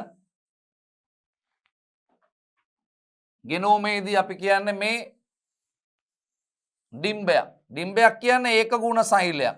N සෛලයක්. අන්න වේ. මෙන්න මේකේ තියෙනවා වර්ණ දේහ යම් ප්‍රමාණයක් මේ. අපේ නම් වර්ණ දේහ 23ක් තියෙනවා. ආන මේ જાතියේ වර්ණ දේහ කොච්චරද තියෙන්නේ? 23ක් තියෙනවා අපේ එක ගුණ සෛලයක. තොර මේ එක වර්ණ දේහයක් අපි එළියට අරගෙන බැලුවොත් මේ ඒ වර්ණ දේහේ ජාන තියෙනවා මේ A B C D අන් පැහැදිලිද? එතකොට මේ වර්ණ දේහේ එළියට අරන් බැලුවොත් ඒකේ ජාන තියෙනවා අන් P Q R S ගෙනෝමය කියලා කියන්නේ මෙන්න මේ ඒක ගුණ සෛලයක තියෙන මේ සමස්ත ජාන ප්‍රමාණය අපි එකතු කරලා ගත්තාම අන්න ඒකට කියනවා ගෙනෝමය කියලා. එහෙනම් ඒක ගුණ සෛලයක තියෙන සමස්ත ජාන ප්‍රමාණය එහෙමත් නැත්නම් මුළු ජාන ප්‍රමාණය එහෙමත් නැත්නම් ඒක ගුණ සෛලයක තියෙන ජානවල එකතුව අන්න අපි හඳුන්වනවා මොකක් කියලාද? ගෙනෝමය ලෙස හඳුන්වනවා. එහෙනම් ජීවියාගෙන් ජීවියාට මේ ගෙනෝමය මොකද වෙන්නේ? වෙනස් වෙයි. එක එක අයගේ තියෙන ජාන ප්‍රමාණයන් එකිනෙකට වෙනස්. උදාහරණ ඕන තරම් තියෙනවා. එක එක ජීවීන්ගේ ජාන සංඛ්‍යාවල් පැහැදිලි බඩිරුඟු ශාකවල අර්ථාපල්වල අන්න මේවා ගැන අපි හොයන්න යන්නේ නැහැ. ඔබට සාමාන්‍ය දැනීමට අවබෝධ කරගන්න පුළුවන්. හැබැයි අපේ විෂය නිර්දේශයේ අපි ඕවා පාඩම් කරන්න යන්නේ නැහැ. ඒවා ළමයිට දීපුවාම ළමයි මොකද කරන්නේ? ළමයි ඒවත් පාඩම් කරගන්න. ඒ හින්දා ඒවා හොයන්න යන්න එපා. අපිට හැඳින්වීම විතරයි ඕන. ජීවියෙකුගේ එක ගුණ සෛලයක පවතින මොනවා ටිකද? සමස්ත ජාන ප්‍රමාණය අන්න. ඉතින් යන්නේ සමස්ත ජාන ප්‍රමාණය නැත්නම් මුළු ජාන ප්‍රමාණය නැත්නම් ජානවල එකතුව අපි හඳුන්වනවා මොකක් කියලාද? ගෙනෝමයක් ලෙස හඳුන්වනවා. ඔවා කෙලින්ම විභාග ප්‍රශ්න. ගෙනෝමය හඳුන්වන්න. ගෙනෝමය හඳුන්වන්න කිව්ව ගමන් අපි කියනවා මොකක් කියලාද? ඒක ගුණ කිසියම් ජීවියෙකුගේ ඒක ගුණ සෛලයක. එතකොට ජීවියෙකුගේ ඒක ගුණ සෛල කියන්නේ දරුව ජන්මාණු සෛල. ආන්න බයි. ඒක ගුණ සෛල නැත්නම් ජන්මාණු සෛලවල පවතින මුළු ජාන ප්‍රමාණයන් අපි හඳුන්වනවා මොකක් කියලාද? ගෙනෝමය ලෙස හඳුන්වනවා. දැන් අපි මූලික පද ටික අන්න සාකච්ඡා කරලා ඉවර කරලා තියෙනවා. දැන් අපි ඉංග්‍රීසි ඇල්ෆබෙට් එක දන්න. A අකුර ලිව්වා, B අකුර ලිව්වා, C අකුර ලිව්වා. දැන් අපිට අකුරු ලියන්න පුළුවන්. දැන් අපි මේ අකුරු ලියන්න පුරුදු වෙලා ඊට පස්සේ අපි ලියන්න හදන්නේ මේ අකුරු පාවිච්චි කරලා වචන ලියන්නයි යන්නේ. අපි වචන ලියලා අතර වෙන්නේ නැහැ. අපි වාක්‍ය ලියලා රචනා ලියන්නත් අන්න පොඩි try එකක් දෙනවා. එහෙනම් දැන් මොන්න අපි යනවා ඊට පස්සේ හොයන්න මොකක් කියලාද? අර ප්‍රවේණියේ තිබුණු මූලික පද ටික. ආවේනීය කියන්නේ මොකක්ද? විචල්්‍යතාවය කියන්නේ මොකක්ද? ජානයක් කියන්නේ මොකක්ද? ඇලීල කියන්නේ මොකක්ද? සමයුග්මක බව කියන්නේ මොකක්ද? විෂම යුග්මක බව කියන්නේ මොකක්ද? ප්‍රමුඛ ඇලීල කියන්නේ මොනවද? නිලීන ඇලීල කියන්නේ මොනවද? මේ සියල්ල අපි සාකච්ඡා කරගෙන ආවේ අන්න මෙයා හම්බ වෙන්නේ. කවුද මෙයා? අන්න මෙන්ඩලීය ප්‍රවේණියටයි යන්නේ. අන්න මෙන්ඩලියන් ජෙනටික්ස් කියලා අපි කියන්නේ මේකට. පැහැදිලි? මෙන්ඩලීය ප්‍රවේණිය මේ මෙන්ඩලීය ප්‍රවේණිය යන්න අපි සාකච්ඡා කරන්න යනකොට අපිට මතක් කරගන්න ඕන මෙයාව මේ ග්‍රෙගරි මෙන්ඩල් මෙයා ඕස්ට්‍රේලියානු ජාතික මේ ඔගස්ටියන් පූජකවරේ ජොහන්ස් ග්‍රෙගරි මෙන්ඩල් පැහැදිලි පොඩි කාලෙක නෙවෙයි 1866 ඒ වකවානුව තුල ජීවත් වෙච්ච එක්කෙනෙක්. අන්න ඔහු තමන්ගේ මේ ප්‍රවේණ විද්‍යා පරීක්ෂණ සඳහා මම කලිනුත් කිව්වා පීසම් සැටයිවම් කියන ශාකය තෝරගත්තා. තෝරගෙන තමයි මේ ප්‍රවේණ විද්‍යා පරීක්ෂණ ටික කරේ. අන්න ඒකෙන් ඔහු බලනවා මොකක් කියලාද? අන්න මේ ප්‍රවේණ විද්‍යා පරීක්ෂණ සඳහා පීසම් සැටයිවම් තෝරගෙන ඔහු විවිධ මුහුංකරණයන් කරලා බලනවා. ඒ ඔහු විසින් සිදු කරන ලද මේ ප්‍රවේණ විද්‍යා මුහුංකරණයන් පිළිබඳව හොයලා බලන එක තමයි අපි කියන්නේ මෙන්ඩලීය ප්‍රවේණී. එහෙනම් මොකද්ද කියන්නේ? මෙන්ඩලීය ප්‍රවේණී කියන්නේ අන්න ග්‍රෙගරි මෙන්ඩල් විසින් පීසම් සැටයිවම් කියන ගෙවතුමෑ ශාකය යොදාගෙන සිදු කරන ලද අන්න ප්‍රවේණ විද්‍යා මුහුංකරණයන් පිළිබඳව. ඔහු විද්‍යාඥයෙක් නෙවෙයි. ඔහු පූජකවරයෙක්. හැබැයි ඔහුට තිබුණ කුතුහලයක් කොහොමද මේ දෙමව්පියෝ දරුවෝ අතර තියෙන සම්බන්ධය. දරුවෝ සමහර දරුවෝ දෙමව්පියෝ වගේ. හැබැයි අපි කිව්වා සමහර දරුවෝ ඔවුන්ගේ දෙමව්පියෝ වගේ නෙවෙයි. එහෙනම් මේ දෙමව්පියෝ වගේ වීමටත් දෙමව්පියෝ වගේ නොවීමටත් හේතුව ඔහුට පොඩි කුතුහලයක් තිබුණා. ඔහු ඔය කුතුහලය පරීක්ෂා කිරීම සඳහා ඔහු තෝරගත්ත මේ ගෙවතුමෑ කියන ශාකය තෝරගෙන ඔහු මේ මුහුංකරණයන් ටික කරලා බැලුවා. බලමු ඔය මුහුංකරණයන් අන්න කොයි වගේද කියලා. ඔය මුහුංකරණයන් ග්‍රෙගරි මෙන්ඩල් කරලා ඔහු ඔය ප්‍රවේණික පරීක්ෂණ ඉතා සාර්ථක වුණා. අද වෙනකොට මේ 2022ට අපි ඇවිල්ලා තියෙන්නේ. අදටත් ඔහුගේ 1800 ගණන් වල 18 වෙනි සතවර්ෂයේ කරපු පරීක්ෂණ අදටත් අපි කියනවා නිවැරදි පරීක්ෂණ විදියට පිළිගන්න. ඔහුගේ පරීක්ෂණ සාර්ථක වීමට හේතු ගණනාවක් තියෙනවා. මේ දරුවෝ කෙලින්ම විභාගෙට අපෙන් අහන ප්‍රශ්න. මෙන්ඩලීය පරීක්ෂණ සාර්ථක වෙන්න හේතු මොනවද කියන එක. අන්න මෙන්ඩලීය පරීක්ෂණ සාර්ථක වෙන්න හේතු මොනවද කියන එක අපි හොයලා බලන්න. පළවෙනි හේතුව තමයි අන්න මේ මෙන්ඩලීය පරීක්ෂණ සාර්ථක වෙන්න පළවෙනි හේතුව ඔහු එකම මුහුංකරණය 10 වතාවක් කරලා බැලුවා. ඔහු කරේ උස ශාක දෙකක් මුහුංකරණය කරා. අපි උස ශාකයක් අරගෙන තවත් උස ශාකයක් කරන් මං කිව්වා මේවා මල් පිපෙන්න ඇරලා මල් පිපුණයින් පස්සේ මේවා පරාගණය කරලා ඊට පස්සේ මල් මෝරන්න ඇරලා පස්සේ මේකේ බීජ ටික නැත්තම් ඇට ටික අරගෙන ඇට ටික වගා කරලා අන්න බැලුවා දරු ශාක කොයි වගේද කියලා. පැහැදිලි? එතකොට ඔහුට ලැබෙනවා ප්‍රතිඵල ටික. ඔහු ඒ පරීක්ෂණයම ආයෙත් කරලා බැලුවා. දැන් අපි නම් කරන්නේ එකපාරයි. අපි එකපාරක් කළා නිගමනයට ලැබෙනවා. රයිට් උස ශාකයි මිටි ශාකයි මුහුංකරණය කරපුවාම ලැබෙන්නේ උස ශාක. එච්චරයි. අපි මේ පරීක්ෂණය ආයෙ කරන්න යන්නේ නැහනේ. නමුත් ඔහු මොකද කරේ? එකම පරීක්ෂණය ඔහු 10 වාරයක් කරලා බැලුවා විවිධ ලක්ෂණ පදනම් කරගෙන. රළු බීජ, සිනුදු බීජ මුහුංකරණය කරලා බැලුවා. දම් පාට මල්, සුදු පාට මල් මුහුංකරණය කරලා බැලුවා. එහෙම එකම පරීක්ෂණය 10 වාරයක් කරලා බැලුවා. ඔහුට ලැබෙන නිගමනය නැත්තම් නිරීක්ෂණ වෙනස් වෙනවද කියලා බැලුවා. දැන් අපි ළඟ තියෙන ගැටලුවක් තමයි මේක අපිට ගන්න තියෙන එකක් මේක දරුවෝ. මෙන්ඩල්ගෙන් ගන්න තියෙන එකක්. අපිට භෞතික විද්‍යාවට තාපේ අපි ගමුකෝ භෞතික විද්‍යා තාපේ අපිට ගණන් ටික දෙන්න. අපිට ටියුට් එකක ගණන් 20ක් තියෙනවා තාපේ ගණන් 20ක්. අපි මොකද කරන්නේ? ඔය ගණන් 20 පළවෙනි ගාන අරන් හදනවා. දෙවෙනි ගාන හදනවා. තුන්වෙනි ගාන හදනවා. ගණන් 20ම හදනවා. හදලා ඒක ලස්සනට උත්තර ටික බයින් කරලා ෆයිල් එකකට දාලා තියෙනවා. ධාරා විද්‍යුතේත් අපි ගණන් හදනවා. ස්ථිති විද්‍යුතේත් අපි ගණන් හදනවා. යාන්ත්‍ර විද්‍යාවෙත් ගණන් හදනවා. හදලා ඉවරලා ඔක ලස්සනට ෆයිල් කරලා තියෙනවා. හැබැයි ඒතර අපි අවසානයේ කියනවා මම සියලු සබ්ජෙක්ට් වල ගණන් ඔක්කොම හදලා තියෙනවා. තාපේ ටියුට් එකේ ගණන් කීය පාරක් කරා? එක පාරයි කරේ. 2018 පේපර් එක කී පාරක් කරාද? එක පාරක් කරේ. ආන්න වැඩි. හැබැයි ප්‍රශ්නේ තියෙන්නේ මෙන්ඩල් ඔය જાතිය නෙවෙයි. මෙන්ඩල් තාපේ ටියුට් එක 5 පාරක් හදලා තියෙනවා. ඒ ගණන් 20 5 පාරක් හදලා තියෙනවා. ස්ථිති විද්‍යුතයේ ටියුට් එකේ ගණන් ටික 5 පාරක් හදලා තියෙනවා. අන්න. බයොලොජි 2020 පේපර් එක 5 පාරක් කරලා තියෙනවා. අපි ළඟ එහෙම ඉතිහාසයේ ගෝලයෝ හිටියා. අපි අහලා බලපුවම හොඳ රිසල්ට් එකක් ගත්ත. ලංකාවේ පළවෙනියෙක් වෙච්ච, දිස්ත්‍රික්ක පළවෙනියෙක් වෙච්ච.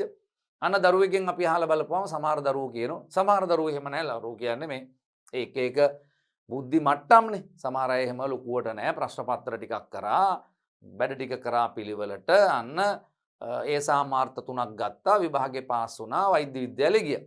තව සමහර අය ආපුවාම කියන එකක් තමයි අන්න මම ප්‍රශ්න පත්‍ර 10ක් අවුරුදු 10ක ප්‍රශ්න පත්‍ර 12 වතාවක් කරලා තියෙනවා. එකම පේපර් එක 12 වතාවක් කරලා තියෙනවා. අපිට සමහරලාට අදාහ ගන්න බෑ කොහෙන්ද මේ කාලේ හොයාගත්තේ කියලා. හැබැයි කොහෙන් හරි කාලේ හොයාගෙන ඔහුගේ මට්ටම දන්නවා. ඔහු දන්නවා මට එකපාරක් පේපර් එක කරලා හරියන්නේ නැහැ.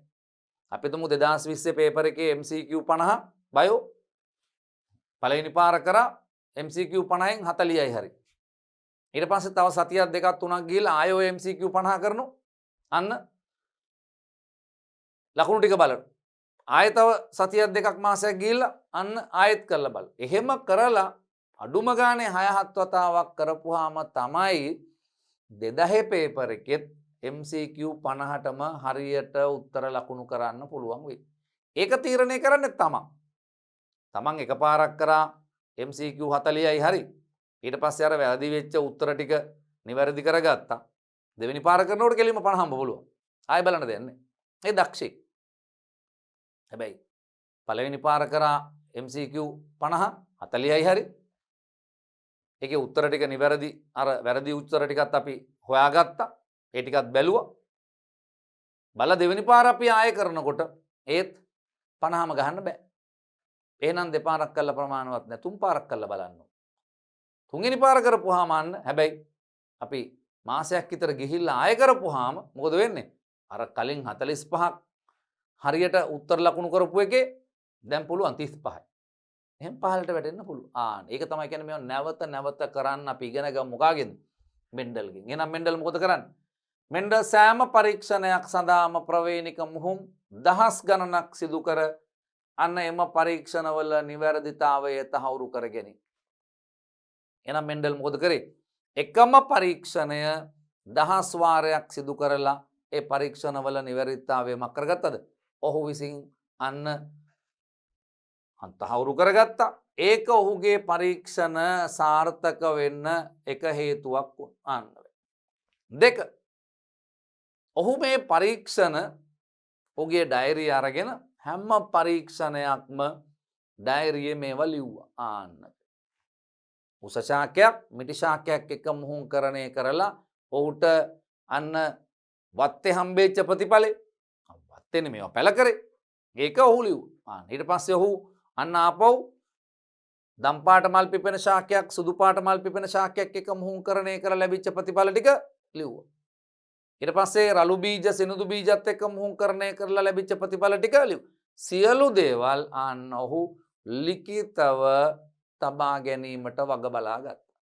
මේ ලිඛිතව තබා ගැනීම හරි වටිනවා. ඕනම දෙයක් එහෙමයි. අපේ මාසේ වියදම ඔයගොල්ලෝ තාම අවුරුදු 18ක 19ක කොල්ලෝ කෙල්ලෝ. ඔයගොල්ලන්ට පුළුවන් මාසේ බජට් එක ලියලා බලන්න. පන්ති ගාස්තු වලට මෙච්චරක් යනවා. පන්ති වලට මෙච්චරක් යනවා. බස් ගාස්තු මෙච්චරක් යනවා. දවසේ වියදම. දවසේ අද එළියට බහැලා ගියා නම් අද හවස ගෙදර ඇවිල්ලා ලියනවා. අන්න උදේ කන්න මෙච්චර ගාණක් ගියා. බස් එකට මෙච්චරක් දුන්නා. අන්න හවස අන්න මොනවාද ඩේටා කාඩ් එකක් ගත්තා නම් ඒකට මෙච්චරක් ගියා. මේ සියල්ල. එතකොට ඔබට පුළුවන් මාසේ අන්තිමට ගණන් හදලා බලන්න. රුපියලක්වත් උපයන්නේ නැති ඔබට මාසෙක මෙච්චර වියදමක් තියෙනවා. මේක හොඳ පුරුද්දක්. ඊට පස්සේ ඔබ රස්සාවක් කරන්න ගත්තයින් පස්සෙත් සියලු දේවල් ලිඛිතව පවත්ත ගන්න. මම අදටත් මම කරලා බලමු. මේව ලියලා බලමු. ලියලා බලලා මට පුළුවන් මක් කරන්න. දැන් මේ දවස්වල අපි කොහොමද ලියන්නේ? ඇයි? ලියලා බලලා අපි මේකෙන් අනවශ්‍ය වියදම් සියල්ල කපා හැරීම සිද්ධ කරමු. අනවශ්‍ය වියදම් කියලා තියෙනවා. අපි සමහරලාටනේ අපිට අනවශ්‍ය වියදම් අපි කරනවා. අපිට පුළුවන් අන්න ක්‍රමයෙන් මේ අනවශ්‍ය වියදම් ටික කපා හරින්න පුළුවන්. මේවා මක් කරලා තියෙන හින්දාද? අන්න සටහන්ව තියෙන හින්දා. එතකොට ඔයාට මාසේ ලියලා තියෙනකොට මොනවද?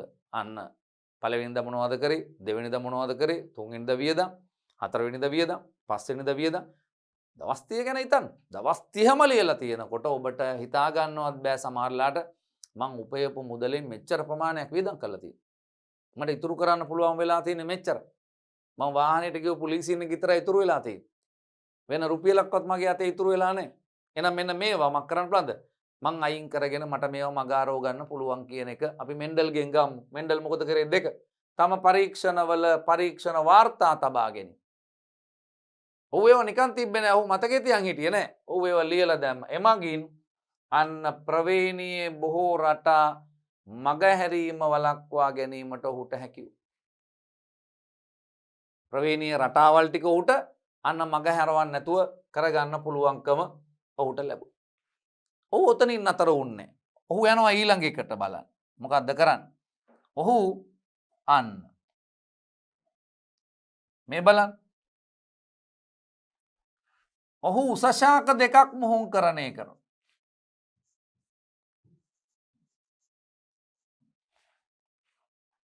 පැහැදිලි?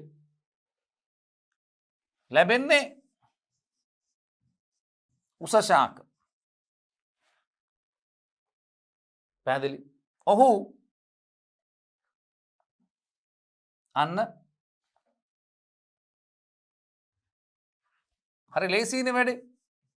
උසශාකෙකුයි මිටිශාකෙකුයි මුහුණුකරණය කරලා බලන්න. ඔහුට ලැබුණා මේ අපි කියන ඒවා නෙවෙයි. මේ මෙන්ඩට ලැබිච්චා. ඔහුට ලැබුණා ඔක්කොම උසශාක. මොකද කරේ? උසශාකයක් තෝරගත්තා මල් පිපෙන්න ඇරියා. මිටිශාකයක් තෝරගත්තා මල් පිපෙන්න ඇරියා. දෙන්නව පරාගණය කරා. ඇට ටික ගත්තා. දැන් මම මේක කියලා ඕගොල්ලන්ට පාඩම්. ඇට ටික පැල කරපුවාම අන්න ගෙවත්තේ අපිට හම්බුනේ ඔක්කොම උසශාක 100%. අන්න. එතකොට මේ අයට ඔහු කිව්වා දෙමව්පියෝ කවුද? ජනකයි. මේ අය ජනකයි. මේ අයට කිව්වා මේ දරුවෝ ජනිතයි.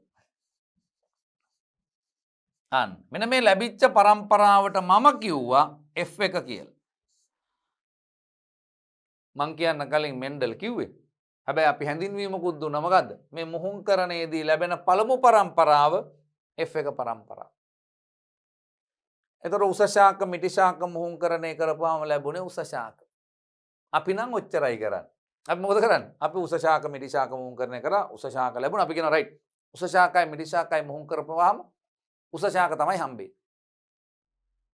මෙන්ඩල් උතරින් අතර උනේ නැහැ. ඔහු බැලුවා මේ ලැබෙන උස අන්න. ඔහු මෙන්න මෙහෙම වැඩක් කරලා බැලුවා. F1 ක්‍රොස් කරා F1ත් එක්ක. මොකද්ද ලැබුණේ? මේ උසශාකයක් නැවත උසශාකයක් එක්ක මුහුණුකරණය කරා. මේ ලැබිච්ච උසශාකයක් මේ කලින් එක නෙවෙයි. ඒකයි මම උඩින් ලියලම් පෙන්නුවේ මේ. උසශාක දෙකක් මුහුණුකරණය කරපුවා උසශාක හම්බෙන්නේ. ඒක නෙවෙයි. උස එක්කෙනෙකුයි මිටි එක්කෙනෙකුයි මුහුණුකරණය කරලා ලැබෙන උසශාක දෙකක් මල් පිපෙන්න ඇරලා පරාගණය කරලා ඇට ටික අරගෙන වගා කරලා බලපුවාම ආන්න මෙහෙම කරලා බලපුවාම දැක්කා ඔහු මොනවද? මේන් බලන් ඉන්න. මෙහෙම එකක් කරලා බලපුවාම ඔහු දැක්කා උසශාකත් හම්බ වෙනවා. ඊට අමතරව මිටිශාකත් හම්බ වෙනවා. ඔහු ඕකට කිව්වා මොකක් කියලාද? F2 પરම්පරාව කියලා. ඕකට ඔහු කිව්වා මොකක් කියලාද? ඕකට ඔහු කියනවා අන්න F2 પરම්පරාව කියලා. කවුරු කියලාද කියන්නේ? අන්න ඕකට ඔහු කියනවා F2 අන්න වැඩ. F2 પરම්පරාව. ඒතර මෙන්ඩල් F1 නතර වුණේ නැහැ. F2ත් ගත්තා. අරගෙන පරීක්ෂා කරලා බැලුවා මොකක්ද වෙන්නේ කියලා. එන ඔහුගේ පරීක්ෂණ සාර්ථක වෙන්න ඊළඟ හේතුව තමයි අන්න මොකද්ද? සෑම මුහුමක් සඳහාම F1 හා F2 ලෙස પરම්පරා දෙකක් විශ්ලේෂණය කිරීම. එමගින් F1 පරම්පරාවේ යටපත්ව පැවති ලක්ෂණය F2 දී ඉස්මතු කරගන්න පුළුවන්කම ලැබුණා. ඒතර උස ශාකය මිඩි ශාකය මුහුණකරණය කරපුවාම ලැබුණේ උස ශාක. ඒ උස ශාක දෙකක් මුහුණකරණය කරපුවාම ලැබුණා උසත් හම්බුණා මිටිත් හම්බුණා. අර F1 හැංගිලා තිබිච්ච එක්කෙනාව එළියට ගන්න පුළුවන්කම ලැබුණා. පැහැදිලිද? අන්න. ඒ විතරක් නෙවෙයි. ඔහු මේවා ප්‍රමාණාත්මකවත් විශ්ලේෂණය කරා. මොකක්ද ඒ? අන්න මේ බලන්න. ඔහු ප්‍රමාණාත්මකවත් විශ්ලේෂණය කරලා බැලුවා. කොච්චර හම්බ වෙනවද? නිකන් නෙවෙයි. කීයක් එනවද? මේගොල්ල කීයක් හම්බ වෙනවද කියලා බලපුවම ඔහු මේ ප්‍රමාණාත්මකව බැලුවා. 100% උස ඒ උස ශාක දෙකක් නැවත මුහුණකරණය කරලා බලපුවාම අපි 100ක් තරම් පැල කරමු. පැහැදිලි? මේ ලැබෙන ඒවා 100ක් පැල කරා නම් අන්න ඒ 75ක් උසයි 25ක් මිටි. ඔව් නිකම් මුහුම කරලා බැලුවේ නෑ. මුහුමෙන් ලැබෙන දරුව සංඛ්‍යාත්මකවත් විශ්ලේෂණය කරලා බැලුවා. ඒ කියන්නේ ඒගොල්ලන්ගේ ප්‍රමාණයත් තරම් බැලුවා. ප්‍රමාණාත්මක විශ්ලේෂණය කිරීමකුත් කරා. එතකොට ඔහු දැක්කා ඔහු පැල 100ක් ගත්තොත් එහෙම ඒ පැල 100න් 75ක්ම හම්බෙන්නේ උස 25යි හම්බ වෙන්නේ මිටි. ඉතින් ඔහුට ඕක අනුපාතයක් විදිහට කියා ගන්න පුළුවන් වුණා. අපි 25න් කපලා බැලුවොත් අන්න 3ට එක අනුපාතයක් ඔහුට ලැබුණා. අන්න මේ බලන්න. අන්න එහෙනම් අපි කියනවා මොකක් කියලාද? අන්න තම පරීක්ෂණවලදී ජනිතයින් පිළිබඳ ලක්ෂණ කොහොමද කරේ? නිකන් නෙවෙයි ප්‍රමාණාත්මකවත් අන්න විශ්ලේෂණය කිරීම සිද්ධ කරා. එන ඔන්න බලන්න මෙන්ඩල් නියම සාර්ථක වෙන්න මේ මෙන්ඩලීය ප්‍රවේණිය සාර්ථක වෙන්න හේතු එක සෑම මුහුමක් සඳහාම මේ ප්‍රවේණික මුහුම් දහස් ගාණක් සිදු කරලා එවල නිවැරදිතාවය තහවුරු කර ගැනීම. ඒත් එක්ක මෙන්ඩල් තමන්ගේ ප්‍රවේණිය පිළිබඳ පරීක්ෂණ සඳහා සිදු කළ වාර්තා නිවැරදිව සටහන් කර තබා ගැනීම. 3 සෑම මුහුමක් සඳහාම F1 හා F2 ලෙස පරම්පරා දෙකක් අන්න අධ්‍යයනය කිරීම සිදු කිරීම. ඊළඟ එක තමයි ලැබෙන දරුවෝ පිළිබඳව ප්‍රමාණාත්මකවත් මක් කරලා බලන එකද? විශ්ලේෂණය කිරීම. ඊළඟ එක තමයි ඔහු මේ පරීක්ෂණ සඳහා අදාළ ජීවියෙක් නිවැරදි ජීවියා තෝරා ගැනීම. මොකද්ද කියන්නේ? පරීක්ෂණ සඳහා සුදුසුතම ශාකයක් අන්න අපි කියනවා ගෙවතුමෑ ශාකය පිසම් සැටයිවම් තෝරා ගැනීම. අන්න එහෙනම් ඔහු මෙන්න මෙයාව තෝරගත්ත තමන්ගේ මේ වැඩේට අන්න සුදුසුතම ශාකයක් නැත්තම් පිසම් සැටයිවම් තෝරා ගැනීම. මේකට අපිව ගන්න බෑ. ඇයි?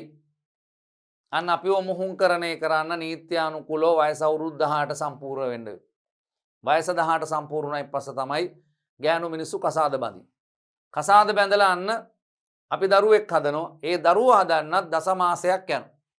මාස 10ක් යනවා. පැහැදිලි?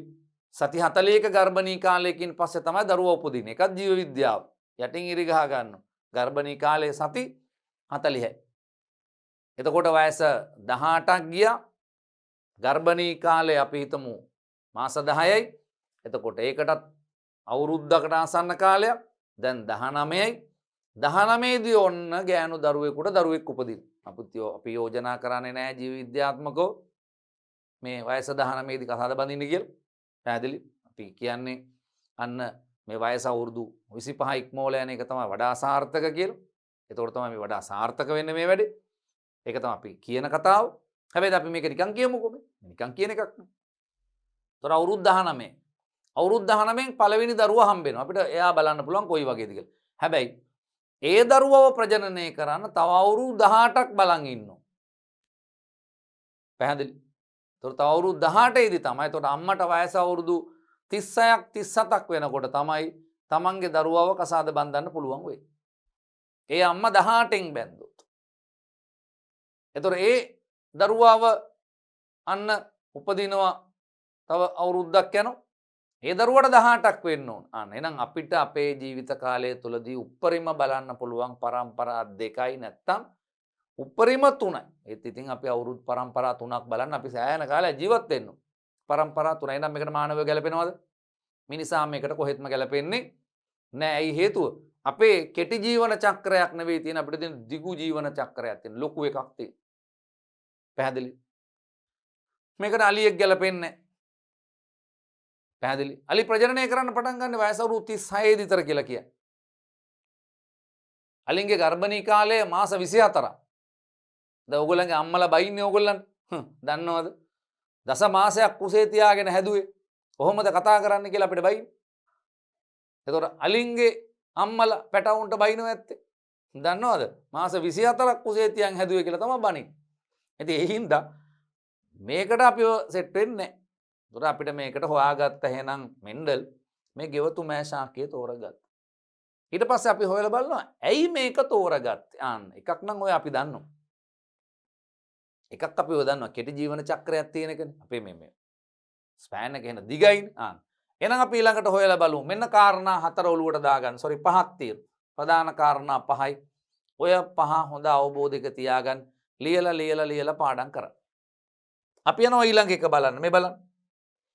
එහෙනම් අපි ඊළඟට කියනවා මෙන්න ඇයි මෙයාව ගත්තේ? මේ පීසම් සැටයිවම් තෝරගත්තේ ඇයි? මෙන්න හේතු අන්න වේ. අපෙන් විභාගයට අහනවා කෙලින්ම මෙන්ඩල් තම ප්‍රවේණ විද්‍යා පරීක්ෂණ සඳහා ගෙවතුමෑ ශාකය තෝරා ගැනීමට හේතු මොනවද කියලා. ඒතර එකක් මේ. නොමුහුන් පෙළ සෛල පැවතී. අන්න මේවා නොමුහුන්. නොමුහුන් කියන්නේ දැන් උගන්නපුවා මතක තියෙන්න ඕන. එහෙම නැත්තම් වැඩේ ටිකක් කරදර වෙනවා. අපි ඕවා පැහැදිලි කරා. ඒ පැහැදිලි කරේ නිකන් නෙවෙයි. මේ වගේ තැන්වලට ඕන වෙන හින්දා. නොමුහුන් කියන්නේ මේක පුතේ. උස ශාක දෙකක් මුහුන්කරණය කරපුවාම ලැබෙන්නේ උස. ආන්න. ඔක තමයි නොමුහුන්. උස ශාක දෙකක් මුහුන්කරණය කරපුවාම ලැබෙන්නේ උස ශාක. නැවත මේ උස ශාක දෙකක් මුහුන්කරණය කරත් ලැබෙන්නේ උස ශාක. ඒ අය මුහුන්කරණය කරත් ලැබෙන්නේ නෑනේ සර් ඉස්සෙල්ලා කිව්වේ වෙන්නේ නෑ බොරු කියන්න එපා. ඉස්සෙල්ලා කිව්වේ උස ශාකයක් මිටි ශාකයක් එක්ක මුහුන්කරණය කරපුවාම උස. ඒ ලැබෙන උස ශාක දෙකක් මුහුන්කරණය කරපුවාම උස අය 75ක් ආවා මිටි අය 25ක් ආවා. මට මතකයි. ඔබට මතක නැති වුණාට අද වාගේ මතකයි මට කියලා වැඩේ යන්න. මේ උස ශාක දෙකක් මුහුන්කරණය කරපුවාම උස හම්බෙයි. මෙන්න මේකට තමයි නොමුහුන්. මේගොල්ල කලවම් නැහැ. අපිට මේ වැඩේ කරන්න බැරි. අපි උස අයියා කෙනෙකුයි අඩි 6ක් උස අයියා කෙනෙකුයි අඩි 4මාරක් 3මාරක් 4මාරක් විතර උස අක්කා කෙනෙකුයි ප්‍රජනනය කළා දරුවෝ ගන්න. එහෙමත් නැත්නම් අපි අඩි 6ක් උස අයියා කෙනෙකුයි අඩි 6ක්ම උස අක්කා කෙනෙකුයි ප්‍රජනනය කළා බබ්බු ගන්න. මේ බබ්බු ලොකු වෙච්චාම අඩි 6ට මෙයයිද? අනේ නෑ එහෙම වෙන්නේ නෑ. ඒක වෙනස් වෙන්න පුළුවන්. ඒක වෙනස් වෙන්න පුළුවන්. ඒක වෙනස් වෙන්න පුළුවන්. ඉතින් ඒ හින්දා අපිට මේක අපිට සමීකරණ දාන්න බෑ. අපිට මෙයා අපි කසාද බඳිනවා මම අන්න ලස්සන රූමත් කාන්තාවක් වාගෙන කසාද බඳිනවා හේතු වෙයි. මට බලාපොරොත්තුවක් තියෙනවා මං වගේ කැත නැති මට වඩා ලස්සන දරුවෝ ටිකක් හදන්න ඕන කියලා හිතාගෙන මම රූමත්ම කාන්තාවක් වෙලා කසාද බැඳගත්තා. කසාද බැඳගෙන අන්න ප්‍රජනනයෙන් දරුවෝ ටික හදනවා. පළවෙනි දරුවෝ උපදිනවා. මං වගේමයි ගන්න සාරයක් නැහැ. සමහරට දෙවෙනි දරුවෝ උපදිනවා. දෙවෙනි දරුවත් ඒ જાතියෙම. දැන් මේක හරියන්නේ නැහැ. දෙන්නම දැන් වැඩේ මට ගැලපෙන දිය නෙවෙයි. තුන්වෙනි දරුවෙක් හදලා බලනවා. තුන්වෙනි දරුවත් ওই જાතිය. අනේ වෙන්න පුළුවන්. ඒක සමහර පවුල් වල තියෙන මේව හරි ලස්සනයි. සමහර පවුල් වල කොල්ලෝ 5යි. සමහර කෙල්ලෝ 1යි. අන්තිමයා තමයි කෙල්ල. එහෙම නැත්නම් අන්න සමහර පවුල් වල කෙල්ලෝ 5යි. කොල්ලෝ 1යි. පැහැදිලිද? එහෙනම් අපි කියනවා මේකෙදි අපිට හම්බෙන එකක් තමයි උස ශාක දෙකක් මුහුන්කරණය කරලා ලැබෙන්නේ මොනවද? උස ශාක. එහෙනම් අපිට බෑ අපිට ඕන විදිහට දරුවෝ ගන්න බෑ. මං කිව්වේ ඒකයි පෙරිමි දරුවෝ ගෑනු දරුවෝ ලැබෙන එක අපිට තීරණය කරන්න බෑ. දැන් වෛද්‍ය විද්‍යාව දියුණුවයි. දැන් අපිට පුළුවන් ඒවා කරන්න. මුදල් වියදම් කළා ඔබ සිතුසේ සල්ලි හම්බ කරලා ඔබට පුළුවන් ෆස්ට් බේබි පිරිමි දරුවෙක් කරලා ගන්න. පුළුවන්. පළවෙනි දරුවා ගෑනු දරුවෙක් කරලා ගන්න පුළුවන්. ඔබට ඕන වෙලාවට දරුවා එළියට ගන්න පුළුවන්. හොඳ වෙලාවක් බලලා ඕන්නන්නේ එහෙම මානසික මට්ටමකට ගින් එහෙම කරන්න පුළුවන්. එච්චරට මේ තාක්ෂණයේ ලෝකයේ දියුණු. දැන් ඒව කරන්න පුළුවන්. අන්න අපිට හැබැයි අපි කියනවා මොනවා කියලාද? අපිට අර විදියට ඒව කරන්න අමාරුයි මොකක් කියලාද? උස දෙන්නෙක් මුහුන් කරණය කළා උස එක්කෙනෙක් ලැබෙයි කියලා අපිට හිතන්න බෑ. උස එක්කෙනෙක් එන්නත් පුළුවන්. මිටි එක්කෙනෙක් එන්නත් පුළුවන්. ඒ ඇයි අපි නොමුහුන් නෑ. අපි කලවක්. පැහැදිලි. හැබැයි ගෙවතු මෑ ශාකවල මොනවද තියෙන්නේ? නොමුහුන්. ඒගොල්ල කලවක් නැති හින්දා අන්න කිසියම් ප්‍රභේද දෙකක් මුහුන්කරණය කරොත් ලැබෙන්නේ නැවත නැවත මුහුන්කරණය කරත් ලැබෙන්නේ එකම ප්‍රතිඵලයම තමයි. අන්න නොමුහුන් පෙළ. අන්න එහෙනම් පළවෙනි එක කියනවා මොකක් කියලාද? ගෙවතු මෑ ශාකවල දකින්න හම්බ වෙච්ච වැදගත් ලක්ෂණයක්. අන්න නොමුහුන් සෛල පැවතීම. අන්න දෙක ප්‍රතිවිරුද්ධ ලක්ෂණ යුගල් පැවතීම. අපි කිව්වේ අපෙත් තියෙනවා කියලා ප්‍රභේද දෙකක්. අන්න ඇලුණු කම්පෙති හා නිදහස් කම්පෙති. අන්න ප්‍රභේද දෙකක්. මේකෙත් අපිට තියෙනවා මොනවද එහෙනම්? මෙන්න මෙහෙම ප්‍රතිවිරුද්ධ ලක්ෂණ යුගල් ගණනාවක් තියෙනවා. උසමිටි බව, මල්වල වර්ණය දම් හෝ සුදු බව. ඒතර ගෙවතුමෑ සමහර ශාකවල දම් පාට මල් පිපෙන්නේ. සමහර ඒවල සුදු පාට මල් පිපෙන්නේ. ප්‍රභේද දෙකයි තියෙන්නේ. අන්න සමහර ගස් උසයි නම් සමහර ඒවා මිටි. අපේ වගේ නෙවෙයි. මං කිව්වේ අපේ පන්තියේ ළමයින්ගේ එකම වයසේ දරුවන්ගේ උස මොකද වෙන්නේ ප්‍රමත ව්‍යාප්තියක් පෙන්නනවා කියලායි මං කිව්වේ. ඒක වෙනස් වෙයි. හැබැයි මේගොල්ලන්ගේ නම් උස අය ඉන්නෝ මිටි අය ඉන්නෝ අතරමැදි උස කවුරුවත් දකින්න හම්බ වෙන්නේ නෑ ගෙවතුමෑ ශාකවල. අන්න මල් වල වර්ණය දම් සුදු බව. රළු බීජ හෝ සිනුදු බීජ. මෙන්න මෙහෙම කැපිලා පේන ප්‍රතිවිරුද්ධ ලක්ෂණ යුගල් ගණනාවක් තියෙනවා කාගේද? ගෙවතුමෑ ශාකවල. එතකොට මෙන්ඩල් මේ හැම එකක්ම මුහුන්කරණය කරලා බැලුවා. උස මිටි මුහුන්කරණය කරලා බැලුවා. රළු බීජ සිනුදු බීජ මුහුන්කරණය කරලා බැලුවා. දම් පාට මල් සුදු පාට මල් මුහුන්කරණය කරලා බැලුවා. ඒවා ඔක්කොම ලිඛිතව ඔහු තබා ගැනීම සිද්ධ කරා. දෙකයි. තුන කෙටි ජීවන චක්‍රයක් පැවතීම මගින් කෙටි කාලයක් තුල දරු පරම්පරා ගොඩක් බලන්න පුළුවන්. අපි උස ශාකයක් මල් පිපෙන්න අරිනු. සති කීපෙන් මල් පිපෙනවා. වර්ධනය වුණා මල් පිපුණා. අපි නිකන් හිතන්න ඕගොල්ලන්ගේ ගෙදර තියෙන දාස්පෙතිය ගහ සීනියස් වගේ එකක් කියලා. කෙටි කාලයයි තියෙන. ටක් ගාලා ගහ හැදුනා මල් පිපුණා. ඊට පස්සේ අපි මල් ටික කඩලා අරගෙන අපිට පුළුවන් ආයෙ වගා කරපුවාම ආයෙ හැදෙනවා ආයෙ මල් පිපෙනවා. එතකොට අපි ළඟ සදාකාලිකවම ගෙදර මොනවාද තියෙන්නේ? අන්න ඔය කියන මල් වර්ග දකින්න පුළුවන් වෙනවා. මේකත් එහෙම එකක්. කෙටි ජීවන චක්‍රයක් තියෙන. ඒ හින්දා කෙටි කාලයක් තුල පරම්පරා ගණනාවක් බලන්න පුළුවන්. අපිට මේක මානවයා ගන්න බෑයි කියලා අපි කිව්වේ ඇයි? ඒගොල්ලන්ගේ කෙටි ජීවන චක්‍රයක් නෙවෙයි තියෙන්නේ. ඊට පස්සේ මොකද වෙන්නේ ඊළඟ එක? සෝපරාගණය සිදු කරන ශාක. එයින් අපිට පුළුවන් මක් කරන්න. මේගොල්ලෝ සෝපරාගණය කරන ශාක. එයින්ද අපිට පුළුවන් අවශ්‍ය පරිදි මක් කරන්නද? පරාගණය කරන්න පුළුවන්. අපිට උස ශාකයක පරාග අරගෙන ඒක මිටි ශාකේ අන්න පුෂ්පවල කලංක මත ස්පර්ශ කරලා අපිට ඕන විදියට පරාගණය කිරීම සිද්ධ කරන්න පුළුවන්. පැහැදිලිද? අන්න. එහෙනම් අපි කියන සෝපරාගණය සිදු කරන ශාක එයින්ද පාලනයක් ඇතුව අපිට මේක සිද්ධ කරන්න පුළුවන් වෙනවා. ඒ වගේම තමයි මේ පරාගණය වෙලා ලැබෙන මේ පුෂ්පවල බීජ මහා ගොඩක් තියෙනවා. එතකොට උස ශාකයක් මිටි ශාකයක් එක්ක මුහුන්කරණය කරලා අපි මේ ගන්න බීජ මහා ගොඩක් තියෙන හින්දා එකවර දරු ශාක විශාල සංඛ්‍යාවක් අපිට මක් කරගන්න පුළුවන්ද? ලබා ගන්න පුළුවන්. දැන් අපිට එහෙම බැරි අපේ අන්න කාන්තාවක් පිරිමියෙක් ප්‍රජනනය කරලා ස්ත්‍රියට හම්බ වෙන්නේ බොහෝ විට එක දරුවයි. කලාතුරකින් තමයි දරුවෝ කීප දෙනෙක් හම්බ වෙන්නේ. පැහැදිලිද? මේගොල්ලන්ගේ එහෙම නෙමෙයි. බීජ විශාල සංඛ්‍යාවක් ලැබෙනවා. ඒ හින්දා මොකද වෙලා තියෙන්නේ? අන්න ජනිතයින් විශාල සංඛ්‍යාවක් හදන්න පුළුවන්. අන්න එහෙනම් බලන්න ගෙවතුමෑ ශාකයේ තෝරගන්න හේතු නොමුහුන් පෙළ සෛල පැවතීම, ප්‍රතිවිරුද්ධ ලක්ෂණ යුගල් ගණනාවක් පැවතීම, කෙටි ජීවන චක්‍රයක් පැවතීම, සෝපරාගණය සිදු කරන ශාක හින්දා අපිට අනුදැනුමකින් යුක්තව පරාගණය කරන්න පුළුවන් වෙන එක. ඊළඟ එක සෑම මුහුමකදීම දරුවන් විශාල සංඛ්‍යාවක් ලැබීම කියන කාරණා ටික අන්න දකින්න පුළුවන් වෙනවා. ඔන්න ප්‍රවේණික පරීක්ෂණ සඳහා ගෙවතුමෑ ශාකය තෝරා ගැනීමට හේතු කියන එක ඔය අපි සාකච්ඡා කරේ. අන්න. යන්න ඊළඟ එකට. ඒකාංගී මුහුමක්. මොනෝහයිබ්‍රීඩ් ක්‍රොස් එක. ඒකාංගී මුහුමක්. පැහැදිලිද? ඒකාංගී මුහුමක්. මොකද්ද ඒකාංගී මුහුමක්? ඒකාංගය. එක අංගය. අංග එකයි කියන එක. පැහැදිලිද? අපි කරන්නේ මක් කරන එකද? අන්න. කිසියම් ලක්ෂණයක් සඳහා මේ සමයුග්මක ජීවීන් දෙදෙනෙක් අතර මුහුංකරණය කිරීම.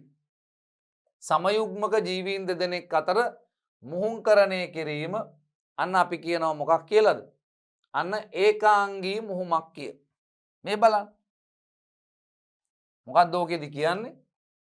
කිසියම් ලක්ෂණයක් සඳහා සමයුග්මක ජීවීන් දෙදෙනෙක් අතර. එහෙනම් ජනකයෝ කියන්නේ ආන්න ජනකයින් කවුද? මං ඔබට කිව්වා සමයුග්මක දෙන්නෙක්. මේ කැපිටල් T සිම්පල් T ආන්න වැඩි. ඔය දෙන්න නේද සමයුග්මක? මෙන්න මෙහෙම සමයුග්මක දෙන්නෙක් අතර මුහුංකරණය කිරීම අපි කියනවා මොකක් කියලාද? අන්න ඒකාංගී මුහුමක් ලෙස හඳුන්වනවා. පැහැදිලිද? අන්න එතකොට මොකක්ද කියන්නේ? යම් විශිෂ්ට ලක්ෂණයක් සඳහා මේ මම ගත්තේ උස මිටි බව. එතකොට මෙයා උසයි මෙයා මිටි.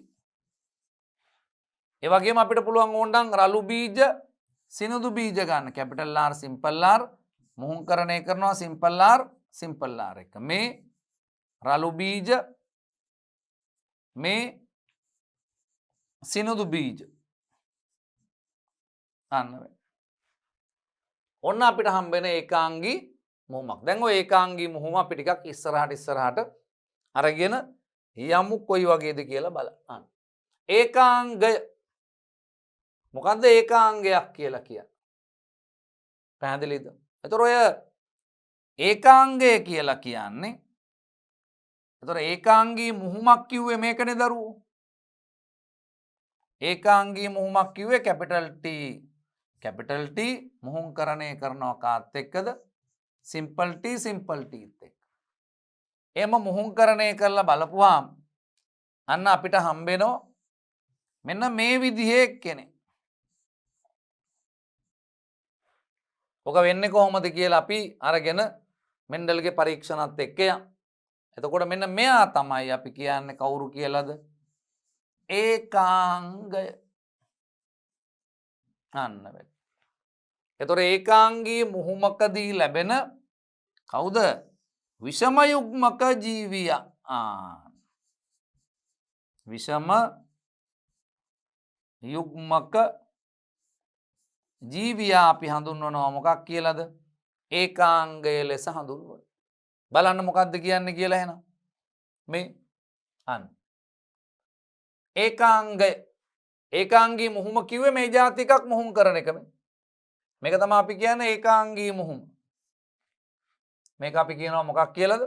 අන්න ඒකාංගී මුහුමක් කියලා කියන්නේ. මේක ඒකාංගී මුහුම. එතකොට ඒකාංගී මුහුමකදී ලැබෙන මෙන්න මෙයා විෂම යුග්මක ජීවියා අපි කියනවා මොකක් කියලාද? ඒකාංගය. එතකොට මේ අපිට හම්බෙන ජනකයින් මේ අපිට හම්බ වෙන ජනිතයි.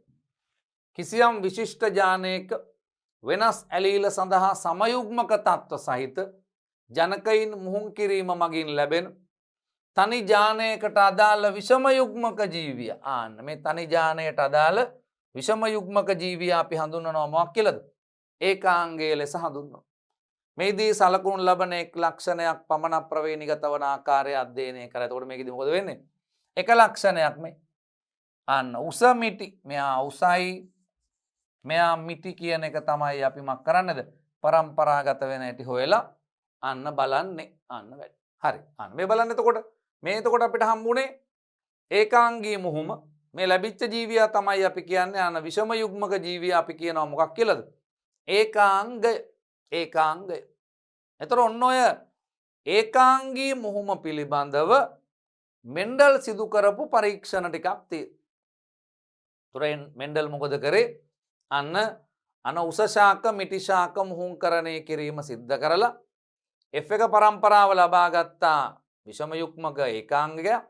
ඊට පස්සේ මේ ලැබෙන F එක ජීවීන් නැවත මුහුංකරණය කිරීම සිද්ධ කරලා අන්න F2 පරම්පරාව අරගෙන අන්න ඒ F2 පරම්පරාවේ දරුවෝ කොයි වගේද කියන එක හොයලා බැලුවා. ඕක තමයි අපි කියන්නේ අන්න මෙන්ඩල්ගේ ඒකාංගී පරීක්ෂණ. අපි වෙන විදිහට කිව්වොත් එහෙම ඒකාංගී ප්‍රවේණි. ඊට පස්සේ ඔහු ඕකට පොඩි වාදයක් විදියට ඉදිරිපත් කරා මේ ඒකාංගී ප්‍රවේණිය පිළිබඳ වාදය. ඒකට ඔහු නියමයකුත් ඉදිරිපත් කරා. ඒ තමයි මෙන්ඩල්ගේ පළමු නියමය. ඔතනින් තමයි අපි අන්න පොඩි පොඩි ගණන් හදන්න පටන් ගන්න. ප්‍රවේණිය පොඩි පොඩි ගණන් හදන්න පටන් ගන්න. එතකොට මෙතනින් අපි අන්න මේ කොටස අවසන් කරනවා. ඊට පස්සේ අපි යනවා අන්න මෙන්ඩලීය ඒකාංගී ප්‍රවේණිය පිළිබඳ මෙන්ඩල් සිදු කරන පරීක්ෂණ පිළිබඳ හොයලා බලන්න. පැහැදිලි? එහෙනම් අපි අදට මේ වීඩියෝ එක මෙතනින් අවසන් කරමු.